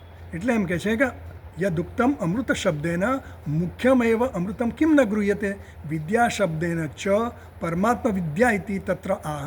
અને વિદ્યા દ્વારા તમે પરમાત્મા વિદ્યા નથી કીધી. આ બે વસ્તુ તમે નથી કીધી. અમૃતત્વ મુખ્ય નથી કીધું અને વિદ્યા છે એ પરમાત્મા વિદ્યા નથી કીધી. અમારે ત્યાં કહેવાનું છે. એટલે કે જો સાંભળો, હવે કહે છે આગળ, એટલે સિદ્ધાંતિ એને કહે છે અમૃતમ ઇતિ. એટલે અમૃતમ ઇતિથી કહે છે એ આપણે આગળ વાંચવાનું છે. ચાલો આગળ વાંચીએ ભાષ્ય. પહેલાં કહીએ અવિદ્યાથી વાંચીએ 50મા પાના પર છેલ્લી લીટી. અવિદ્યા અસંભવાત તદ ઉપાદાનસ્ય કર્મણઃ અપી અનુપપત્તિમ અવોચામ. અવિદ્યા અસંભવાત તદ ઉપાદાનસ્ય કર્મણઃ અપી અનુપપત્તિમ અવોચામ. અમે આગળ ઘણું બધું કહી ગયા. સંબંધ ભાષ્યમાં પણ કીધું અને આ કર્મનિષ્ઠાની જ્યારે શરૂઆત કરી ત્યારે ભાષ્યકારે ઘણી બધી વસ્તુઓ કીધી. એમાં અવિદ્યા અસંભવાત ઉપાદાનસ્ય કર્મણઃ અપી અનુપપન્નમ. કર્મ જે છે એ કર્મ કોનું ઉપાદાન છે? કર્મ શેમાંથી જન્મે છે? કામનામાંથી જન્મે છે. કામના હોય તો કર્મ કરવાની જરૂર પડે. એટલે કહે છે અવિદ્યા અસંભવ. અવિદ્યાનો અસંભવ જ થઈ ગયો. જ્યારે અજ્ઞાન છે, એ અજ્ઞાન છે ત્યાં સુધી કામના છે. અજ્ઞાન જ્યારે જતું રહ્યું પછી કામના પણ જતી રહી. હવે કામના જતી રહી એટલે કામનાનું જે પરિણામ શું છે? કામના હોય તો શું કરે માણસ? કર્મ કરે ને, કર્મ જરૂરી પડે. તો એ એમ કહે છે કે અવિદ્યા અસંભવ. હવે અવિદ્યા, આ જ્ઞાનીમાં અવિદ્યા રહી નથી તો પછી અસંભવ તદ ઉપાદાન. તો એ અવિદ્યાનું ઉપાદાન કારણ, અજ્ઞાનનું ઉપાદાન શું છે? કર્મ છે, કામના છે. અને કામનાનું ઉપાદાન પછી એનું પાછું શું છે? કામના હોય તો શું કરે માણસ? કર્મ કરે. તો એનું કાર્ય નથી રહેતું. એટલે કર્મણ અપી અનુપપત્તિમ. એટલે કર્મ, કામના હોય તો કર્મ થાય. હવે કામના જ જ્યારે રહી નથી, આત્મની એવા આત્મના તુષ્ટ, એ પોતાનાથી જ એને સંતોષ છે, એને કંઈ બહાર વસ્તુની જોઈતી નથી, જરૂર નથી, તો પછી એને કોઈ કર્મ કરવાની જરૂર રહી નહીં એમ કહે છે. એટલે એ અમે તો ઘણીવાર આ બધું ડિસ્કસ કરી ગયા આગળ, એટલે તમે યાદ કરો બરાબર એમ કહે છે. પછી આગળ વાંચીએ. અમૃતમ અશ્નુતે ઇતિ આપેક્ષિકમ અમૃતમ વિદ્યાશબ્દેન પરમાત્મા વિદ્યા અગ્રહણે હિરણ્મયેન ઇત્યાદિના દ્વારમાર્ગાદી યાચનમ અનુપપન્નમ સ્યાત. અચ્છા, એટલું રાખીએ. અનુપપન્નમ સ્યાત. અમૃતમ અશ્નુતે ઇતિ આપેક્ષિકમ અમૃતમ. આ અમૃતમની જે વાત કરવામાં આવી, ભાષ્યકાર કહે છે એ કેવું છે? આપેક્ષિક અમૃત છે. એટલે જે વ્યક્તિ આ ઉપાસનાને કર્મ જે કરે છે એને આપેક્ષિક અમૃતત્વ પ્રાપ્ત થાય છે. મૃત્યુમ તીર્થવા અમૃતત્વમ પ્રાપ્યતે, એવું જે કીધું ને. તો એમ કહે છે કે અમૃતમ અશ્નુતે ઇતિ આપેક્ષિકમ અમૃતમ વિદ્યા શબ્દેન પરમાત્મા વિદ્યા અગ્રહણે હિરણમય નહીં. તો હવે તમે જુઓ કે મંત્રમાં આગળ શું કીધું, તો કીધું કે ભાઈ શું છે, હિરણમયેન પાત્રેણ સત્યસ્યાપી હિતમ મુખમ. એ જે યાચના કરે છે ને આ સાધક, પ્રાર્થના કરે છે, હવે એનો મૃત્યુ સમય આવી ગયો છે, એટલે મૃત્યુ સમયે પ્રાર્થના શું કરે છે દરવાજા ખોલો. કે મારા માટેનો દ્વાર ખુલ્લા કરો, તમારા દર્શન મારે કરવા છે, કારણ કે તમારું દર્શન મને સીધે સીધું થતું નથી. મેં આખા જીવન દરમિયાન તમારી ઘણી બધી સાધનાઓ કરી, અનુષ્ઠાન કર્યું, ઉપાસના કરી, કર્મો કર્યા, યજ્ઞ યાગાદી કર્યું, એટલે હવે મને તમારા દર્શન કરવા માટેના દ્વાર ખુલ્લા કરી આપો, જેથી કરીને હું આ ઉત્તરાયણ માર્ગે પ્રયાણ કરી શકું, એવી પ્રાર્થના કરી. એટલે હિરણમયના પાત્રણાથી જે 4 મંત્રોમાં કહ્યું. તો એમ કહે છે કે વિદ્યા શબ્દ પરમાત્મા વિદ્યા અગ્રણે, એટલે એ યાચના જે કીધી, એ યાચના કરી એ દ્વારા શું કહેવા માગે છે કે એ કર્મ દ્વારા કંઈક પ્રાપ્તિની ઈચ્છા છે એની. આ જે અધિકારી છે એને હજી કંઈ પ્રાપ્ત કરવું છે, એને હજી ઐક્યનું જ્ઞાન નથી થયું, એણે હિરણ્ય ગર્ભની સાથેનું ઐક્ય પ્રાપ્ત કરવું છે. એણે જે કંઈ પણ ઉપાસનાઓ કરી એ હિરણ્ય ગર્ભ સાથે ઐક્યની માટેની ઉપાસના કરી. તો હવે એ યજ્ઞ યાગાદી પણ કર્યા, એ પણ એના માટે જ કર્યા, જેથી કરીને અંતઃકરણ શુદ્ધિ થાય અને એનું જે ધ્યેય છે એ પ્રાપ્ત કરે. તો એનું ધ્યેય શું હતું? હિરણ્ય ગર્ભની પ્રાપ્તિ કરવાનું, એ દેવતાના સ્થાનની પ્રાપ્તિ કરવાનું એનું ધ્યેય હતું. એટલે એ યાચના છે ને દ્વાર માર્ગની, એ જ બતાવે છે. શું બતાવે છે? કે આ કર્મ અને ઉપાસનાનો જ સમુચય થાય, અમૃતત્વની પ્રાપ્તિ જે છે એ હિરણ્ય ગર્ભની પ્રાપ્તિ છે. અમૃતત્વ એ હિરણ્ય ગર્ભની પ્રાપ્તિને અમૃતત્વ કહેવામાં આવ્યું, કારણ કે એ આપેક્ષિક છે. જે મનુષ્યના જીવનનું અમૃતત્વ છે, એનું જીવન છે, એની સરખામણીમાં એને અમૃતત્વ કીધું. એટલે એમ કહે છે કે હિરણમય ઇત્યાદિના દ્વાર માર્ગાદિ યાચનામ. એટલે તમે જે કહો છો કે આ મુખ્ય અમૃતત્વ કેમ નથી કીધું? કારણ કે નથી કીધું કે આ જે હિરણ્યમયના પાત્રના જે પ્રાર્થના કરી, એ યાચના કરી, એ એણે અમૃતત્વની પ્રાપ્તિ કરવા, એટલે કે હિરણ્ય ગર્ભની પ્રાપ્તિ માટેની પ્રાર્થના છે. એ સિદ્ધ કરે છે કે આ જે સાધક છે, કર્મ અને ઉપાસના દ્વારા જે કંઈ પ્રાપ્ત કરવા માગે છે, એ હિરણ્ય ગર્ભના સ્થાનની પદની પ્રાપ્તિ માટેની પ્રાપ્તિ છે. અને એ અમૃતત્વ કેવું છે? કર્મ દ્વારા હોવાથી એ આપેક્ષિક છે, એ હંમેશ માટેનું અમૃતત્વ નથી, એટલે મુખ્ય અમૃતત્વ નથી. સમજ પડે છે ને? એમ કહે છે. જો ફૂટનોટ જોઈએ તો જોઈ લઈએ. આગળના પાનામાં છે ને એમાં કંઈ ફૂટનોટમાં બહુ ખાસ છે નહીં, આપણે ચર્ચા કરી નાખીએ. આ જે છેલ્લું છે ને એમાં અવોચામાં લખીશું ને, જે ભાષ્યમાં પહેલી લીટીમાં 51 પાનામાં એમ કહે છે અવોચામાં આરંભ ભાષ્યાદૌ તત્ર તત્ર બહુશઃ અવાદિષ્મ ઇત્યર્થ. એટલે અમે આરંભ ભાષ્યમાં, એટલે સંબંધ ભાષ્યમાં, અને આ કર્મનિષ્ઠાના 9મા મંત્રથી શરૂ કરીને જે અમે શરૂ કર્યું આગળ ભાષ્ય કહ્યું, એમાં અમે કર્મ અને જ્ઞાનનો વિરોધ છે એની ચર્ચા અમે ઘણી બધી કરી નાખી છે. એટલે હવે અમે અહીંયા એની ચર્ચા કરવાનું સ્થાન નથી, એમ કહે છે. પછી બીજી જે છે તસ્ય, એ ક્યાં આવે છે? એ આપણે આનંદગીરી વાંચીએ. આનંદગીરીમાં આવે છે તત્ર આ કે અમૃતમ.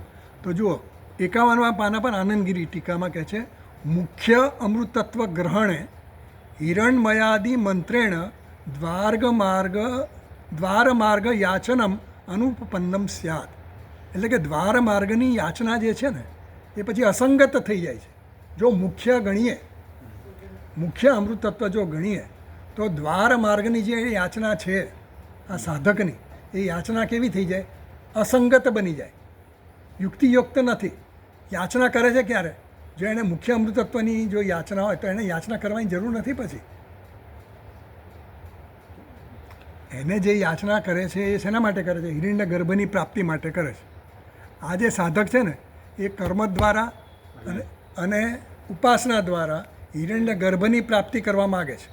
વિદ્યામ ચ સંભૂતિમ અને અસંભૂતિમ, કાર્ય અને કારણ, વ્યક્ત અને અવ્યક્ત, આ બધી જે વાત થઈ ને આગળના મંત્રોમાં, એ સંભૂતિ અને અસંભૂતિ કે વિદ્યા અને અવિદ્યા, એ બધી જે વાત થઈ એ બધી કર્મ દ્વારા વાત થઈ.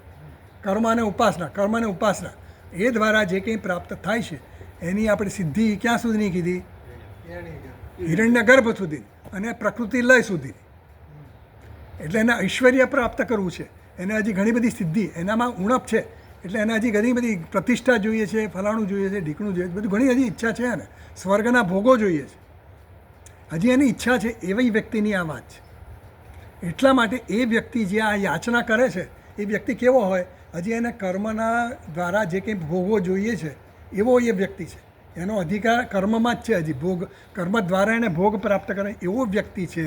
એટલે આ પ્રાર્થના એણે કરી છે, એના પરથી નક્કી થાય છે કે આ વ્યક્તિને બ્રહ્માત્મા ઐક્યની હજી તૈયારી નથી, એને હજી ભોગ ભોગવવાની ઈચ્છા છે. અને એ આધારે અમે એવું કહીએ છીએ કે એ મુખ્ય અમૃત તત્વની પ્રાપ્તિ નથી.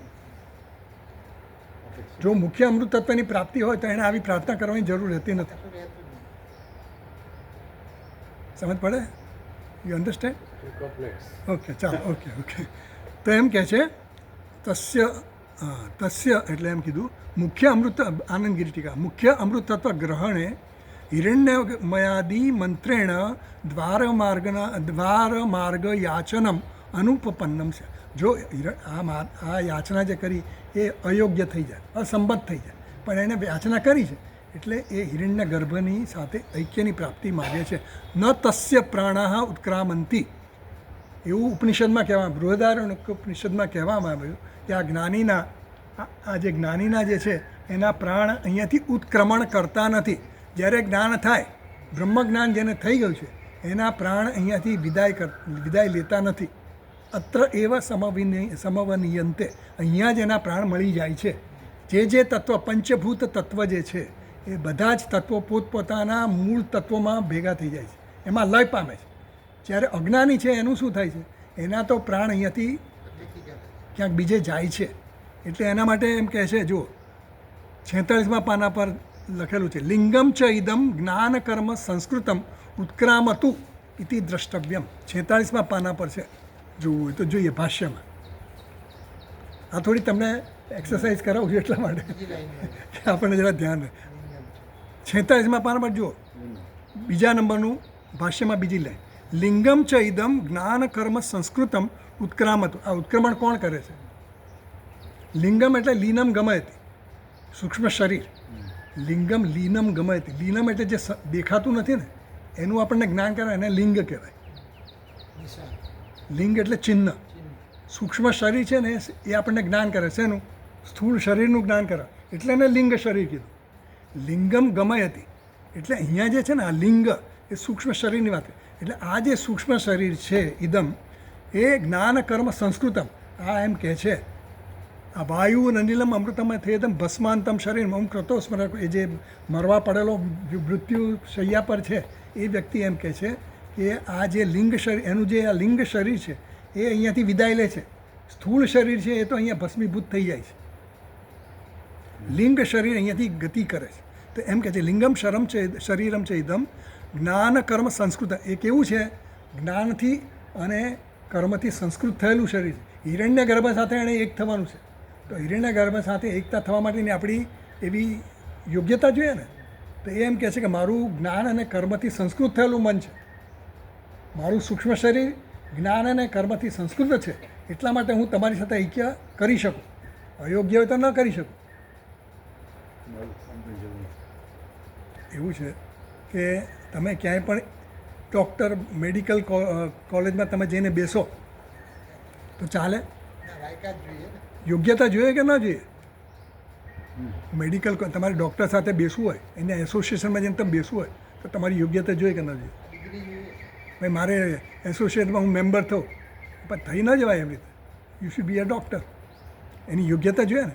એમ હિરણ્ય ગર્ભ સાથે તમારે એક થવું હોય તો એની યોગ્યતા જોઈએ ને. તો એ પેલો એમ કહે છે, મરવા પડેલો મનુષ્ય એમ કહે છે કે મેં આ યોગ્યતા કેળવેલી છે. મારું આ મન કેવું છે? જ્ઞાન અને કર્મથી સંસ્કૃત મન છે. એટલે હું આ જે હવે એટલે ત્યાં એવું કીધું. કોણે કીધું? આ મરતાવાળા મરણ પથારીમાં જે માણસ છે ને એણે કહ્યું. એટલે એમ કહે છે કે એ એવું કીધું. એટલે અહીંયા જે કીધું ન તસ્ય પ્રાણાહ ઉત્ક્રમંતી અને અત્ર બ્રહ્મ સમશ્નુતે. 51મા પાના પર હું હવે વાંચું છું આનંદગીરી ટીકામાં. ન તસ્ય પ્રાણાહ ઉત્ક્રામંતી, એના પ્રાણ ક્યાંય પણ ઉત્ક્રમણ કરતા નથી. અને પેલાના પ્રાણ ઉત્ક્રમણ કરે છે એ મેં બતાવ્યું તમને 46માં પાના. કોના? અજ્ઞાની છે એના, જે હજી હિરણમય સાથે હિરણ્ય ગર્ભ સાથે ઐક્ય સાધવા માગે છે એના. એટલે બે ફેર છે એમ કહેવાનો મતલબ એવો છે, બંને વિરોધ છે ને. અત્ર બ્રહ્મ સમસ્મૃતે યદા સર્વે પ્રમુચ્યંતે કામા યસ્ય રુધિશ્રિતા, એવું તૈત્તરીય ઉપનિષદમાં કીધું ને કે જેની બધી કામનાઓ બધી એની હૃદયમાં રહેલી રુધિશ્રિતા કામા પ્રમુચ્યંતે, એને છોડીને જતી રહી છે. કામનાઓ એને છોડીને જતી રહી, એને છોડી નથી. એટલે એવો એ સિદ્ધ પુરુષ થઈ ગયો છે. એટલે અત્ર બ્રહ્મ, પછી એ અહીંયા જ એને બ્રહ્મની પ્રાપ્તિ થઈ ગઈ છે. એવી જે વ્યક્તિ છે એને માટે મુખ્ય બ્રહ્મ એટલે મુખ્ય વિદ્યા એને લાગુ પડે. અહીંયા જે અમે આ વિદ્યાનો અર્થ ઉપાસના એટલા માટે કર્યો, ગૌણ એટલા માટે કર્યું કારણ કે એ હજી અજ્ઞાની છે. સમજ પડી? અહીંયા જે ગૌણ અર્થ કર્યો અમૃતત્વનો પણ એ એટલા માટે, અને બીજું એણે કારણ આપ્યું કે આ જે પ્રાર્થના છે એની યાચના છે, એ યાચના ઉપરથી સિદ્ધ થાય છે કે હજી એને કંઈક પ્રાપ્ત કરવું છે. એટલે ઈચ્છા જે એ જ એટલે હજી કામના જ્યાં સુધી છે ત્યાં સુધી એ મુક્ત થયો નથી. એમ કહેવા માંગે. ઇત્યાદિ શ્રુતે હે આનંદગીરી ટીકામાં વાંચું, તતઃ મુખ્ય અર્થ બાધાત, એટલે મુખ્ય અર્થનો અમે બાધ કર્યો. મુખ્ય અર્થ અમે એટલા માટે નથી લીધો, ગૌણ અર્થ ગ્રહણમ યુક્તમ, એટલે અમે જે ગૌણ અર્થ લીધો, મુખ્ય અર્થ નથી લીધો, એ બરાબર યોગ્ય જ છે. કારણ કે એને સિદ્ધ કરવું પડે કે કેમ મુખ્ય નથી લીધો, એટલે એના કારણો એને બતાવે. ઇતિ અર્થ યસ્માદ અર્થાંતરમ ન સંગચ્છતે, અહીં વિદ્યા અને અમૃતનો મુખ્ય અર્થ અસંગત છે. ક્લિયર ને? હા, તો એમ કે છે અર્થ અસંગત છે. તસ્માદ ઇતિ ઉપસંહાર, તેથી હવે અમે ઉપસંહાર કરીએ છીએ. એટલે હવે વાંચીએ આપણે. તસ્માત ઉપાસનયા સમુચ્ચય ન પરમાત્મ વિજ્ઞાન ઇતિ વિજ્ઞાનેન ઇતિ યથા અસ્માભિઃ વ્યાખ્યાતઃ એવ મંત્રાણામ અર્થઃ ઇતિ ઉપરમ્યતે. તસ્માદ, તેથી, ઉપાસનયા, આ ઉપાસનાની સાથે જ સમુચ્ચય, કર્મનો સમુચ્ચય અમે કર્યો છે. ન પરમાત્મા વિજ્ઞાને, ન પરમાત્મા વિજ્ઞાનની સાથે અમે સમુચ્ચય કર્યો નથી. યથા અસ્માભિ વ્યાખ્યાત, જેવી રીતે અમે યથા અસ્માભિ વ્યાખ્યા, જે પ્રમાણે અમે આની વ્યાખ્યા કરી. શેની? અમૃતત્વની અને કર્મની. અમે જે વ્યાખ્યા કરી જ્ઞાનની, અમે જે વ્યાખ્યા કરી એ અમે જે કરી છે એ કેવી છે? બરાબર છે. બધા જ મંત્રોની અમે જે વ્યાખ્યા કરી, મંત્રની, કર્મ અને ઉપાસનાની, અમૃતત્વની અને બ્રહ્મજ્ઞાનની, જે તમારી જે મુખ્ય નથી લીધો અને ગૌણ લીધો, એ શા માટે અમે કર્યું? એ કેવી છે? યોગ્ય જ છે. એટલે હવે તમારે એના વિશે કોઈ સંશય રાખવો નહીં. આવું કરીને એમ ભાષ્યાગ્રહ કહે છે ઇતિ ઉપરમ્યતે, હવે અમે ઉપરામ કરીએ છીએ. હવે અમારું વિરામ લઈએ છીએ. હવે અમને જે કહેવાનું હતું ને એ બધું કહેવાય ગયું. ચાલો આગળ વાંચીએ. ઇતિ શ્રી ગોવિંદ ભગવત પૂજ્યપાદ વાંચીએ આપણે. ઇતિ શ્રી ગોવિંદ ભગવત પૂજ્યપાદ શિષ્યસ્ય પરમહંસ પરિવ્રાજકાચાર્યસ્ય શ્રી શંકર ભગવતઃ કૃતૌ વાજસ્નેય સંહિતા ઉપનિષદ ભાષ્યમ સંપૂર્ણમ. આ રીતે ગોવિંદ ભગવત પૂજ્યપાદ શિષ્યસ્ય, ગોવિંદાચાર્ય ભગવાન ગોવિંદાચાર્ય જે છે એમના શિષ્ય પરમહંસ પરિવ્રાજકાચાર્યસ્ય, એ પરિવ્રાજ અને પરમહંસ એવા જે આચાર્ય છે, આ તો બધા બ્રહ્મનિષ્ઠ પુરુષો છે, એમનું અને શ્રી શંકર ભગવત કૃતો, અને શંકરાચાર્ય દ્વારા રચિત આ ભાષ્ય અહીંયા કેવું થાય? કૃતો વાજસ્નેય સંહિતા ઉપનિષદ ભાષ્ય. વાજસ્નેય સંહિતા એટલે વાજસ્નેય શાખાનું આ સંહિતા ઉપનિષદ છે એ કયું છે? આ ઈશાવાસ્ય ઉપનિષદ. એ અહીંયા એનું ભાષ્ય અહીંયા પૂર્ણ થયું. ઇતિ ઓમ તત્સત. અને પછી છે ને અહીંયા ભાષ્યકારે અહીંયા આનંદગીરી ટીકામાં છેલ્લે પણ એમણે કંઈક શ્લોક લખ્યો છે. એટલે શંકરાચાર્ય મહારાજે જે ભાષ્ય લખ્યું ને એના પર આનંદગીરી મહારાજે ટીકા લખી છે. એટલે એ પણ અહીંયા એક સ્તુતિ કરે છે. ઈશા પ્રભૃતિ ભાષ્યસ્ય શાંકરસ્ય પરાત્મનઃ મંદોપકૃતિ સિદ્ધ્યર્થમ પ્રણીતમ ટિપ્પણમ સ્ફુટમ. એટલે કે ઈશા પ્રભૃતિ ભાષ્યસ્ય, ઈશાદિ વગેરે મંત્રો એના ભાષ્ય દ્વારા, એનું ભાષ્ય છે ને એનો વિષય શું છે? શાંકરસ્ય. આ શાંકર ભાષ્ય જે છે ભગવાન ભાષ્યકારે ઈશા પ્રભૃતિ ભાષ્યસ્ય, શાંકર ભાષ્ય કેવું છે? ઈશા વગેરે મંત્રોનું ભાષ્ય છે. એ પરાત્મના, એનો વિષય શું છે? પરાત્મના. પરાત્મા એટલે પરમાત્મા, એટલે કે બ્રહ્મ એનો વિષય છે. એ ભાષ્ય એ શેના માટે રચના કરી એમણે ભાષ્યકારે? અને મેં ટીકા શેના માટે રચના કરી એમ કે છે? મંદ ઉપકૃતિ સિદ્ધાર્થ. જે મંદ બુદ્ધિના લોકો છે, એટલે મંદ બુદ્ધિ એટલે આપણે બધા આવી ગયા, એટલે આપણા માટે એમણે આ ટીકા મંદ ઉપકૃતિ સિદ્ધાર્થ, એના પર ઉપકાર કરવા માટે પ્રણીતમ એટલે ટિપ્પણમ સ્ફુટમ પ્રણીતમ એટલે સ્પષ્ટ ટીકા મેં આ કરી છે. એટલે તમે આ ટીકાને જે આદરપૂર્વક સાંભળી અને વાંચી અને સમજી એ મેં એટલા માટે કરી છે. ઇતિ શ્રી પરમહંસ પરિવ્રાજકાચાર્ય શ્રી શુદ્ધાનંદ ભગવત પૂજ્યપાદ શિષ્ય ભગવદ આનંદ જ્ઞાનકૃતા વાજસ્નેય સંહિતા ઉપનિષદ ભાષ્ય ટીકા સમાપ્તા. આ રીતે આ ભાષ્ય ટીકા સમાપ્ત થઈ. અને ટિપ્પણીકારે પણ અહીંયા નીચે એક શ્લોક લખ્યો છે, સ્તુતિ કરી છે. આ તો સ્વામીજીએ લીધું છે એટલે હું લઉં છું. મને આ બધી વસ્તુ ખબર નહોતી, પણ આ સ્વામીનું સાંભળ્યું છે એટલે ખબર છે. ચાલો, એમાં લખ્યું છે નીચે, ગુરોરધિત્ય વિધિવત કૃતમ આત્મવિશુદ્ધયે આનંદ વિષ્ણુ દેવેન ગિરિણા અત્ર સુટિપ્પીણમ. ટિપ્પીણમ. હવે આ ટિપ્પણમ છે ને, ટિપ્પણ એટલે આ બધી જે ટીકાઓ, ફૂટનોટ્સ, જે ફૂટનોટ લખી છે ને એ કૈલાસ આશ્રમના જે આચાર્ય હતા ને, વિષ્ણુ દેવાનંદ ગિરી, એમણે આ ટિપ્પણી કરેલી તૈયાર. એટલે આ જ્યારે ભાષ્યનો જે એ લોકોનો સ્વાધ્યાય ચાલતો હશે ને તે વખતે એ લોકોની ચર્ચા થતી હોય, પછી જે કંઈ પેલી આચાર્ય જે કંઈ ટિપ્પણી બોલે એનો અર્થ સમજાવે, એમણે નોટ લખી હોય બધી, અને નોટ ઉપરથી આ ટિપ્પણી તૈયાર કરી અને એ આપણા માટે એ લોકોએ આ બધી મૂકી છે. એ સીધું નહીં બધું આવ્યું, બધું ક્યાંથી આવ્યું છે આપણી પાસે તો આ બધું. હા, એટલે ગુરોહો અધિત્ય, એ ગુરુ પાસેથી વિધિવત અધિત્ય, વિધિપૂર્વક મેં આ શીખ્યો છું, એનું જ્ઞાન લીધું. કૃતમ આત્મવિદ, તો શેના માટે તમે આ ટિપ્પણી કરી? તો કહે છે કે આત્મવિશુદ્ધ, એ મારા અંતઃકરણની શુદ્ધિ માટે. સ્વાંત સુખાય, તુલસીદાસજી કહે છે ને કે આ હું રચના કરું છું ને રામચરિત માનસની, સ્વાંત સુખાય, મારા અંતઃકરણની ખુશી માટે, આનંદ માટે હું કરું છું. સ્વાંત સુખાય. એમ આ કહે છે કે હું ટિપ્પણી લખું છું શેના માટે? મારી અંતઃકરણની શુદ્ધિ માટે લખું છું.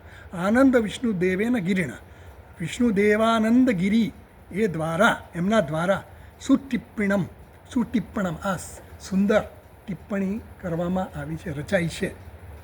ઇતિ શ્રી શાંકર ભાષ્ય, એટલે કીધું કે યોગીના કર્મ કુર્વંતી, શું છે, કાયન મનસા બુદ્ધ્યા કેવલય ઇન્દ્રિયરપી યોગીના કર્મ કુર્વંતી સંગમ ત્યક્ત્વા આત્મશુદ્ધયે.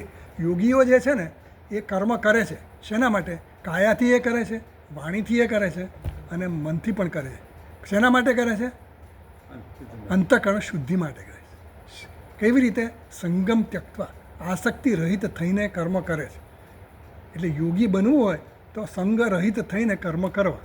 વાણીથી કર્મ થાય, મનથી થાય કે શરીરથી થાય, કોઈ પણ સ્તરે જે કંઈ પણ કર્મ થાય એ આપણે કેવી રીતે કરવાના?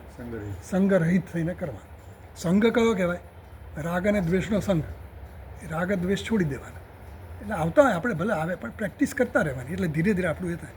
ઇતિ શ્રી શાંકર ભાષ્યોપેત ઈશાવાસ્ય ઉપનિષદ શ્રીમન મહામંડલેશ્વર સ્વામી ગોવિંદાનંદગિરી પાદ શિષ્ય વિદ્યાવાચસ્પતિ શ્રીમન મહામંડલેશ્વર સ્વામી વિષ્ણુદેવાનંદગિરી વિરચિતા ગોવિંદ પ્રસાદિની ટિપ્પણી સમાપ્તિ ઇંગતા. એવું છે.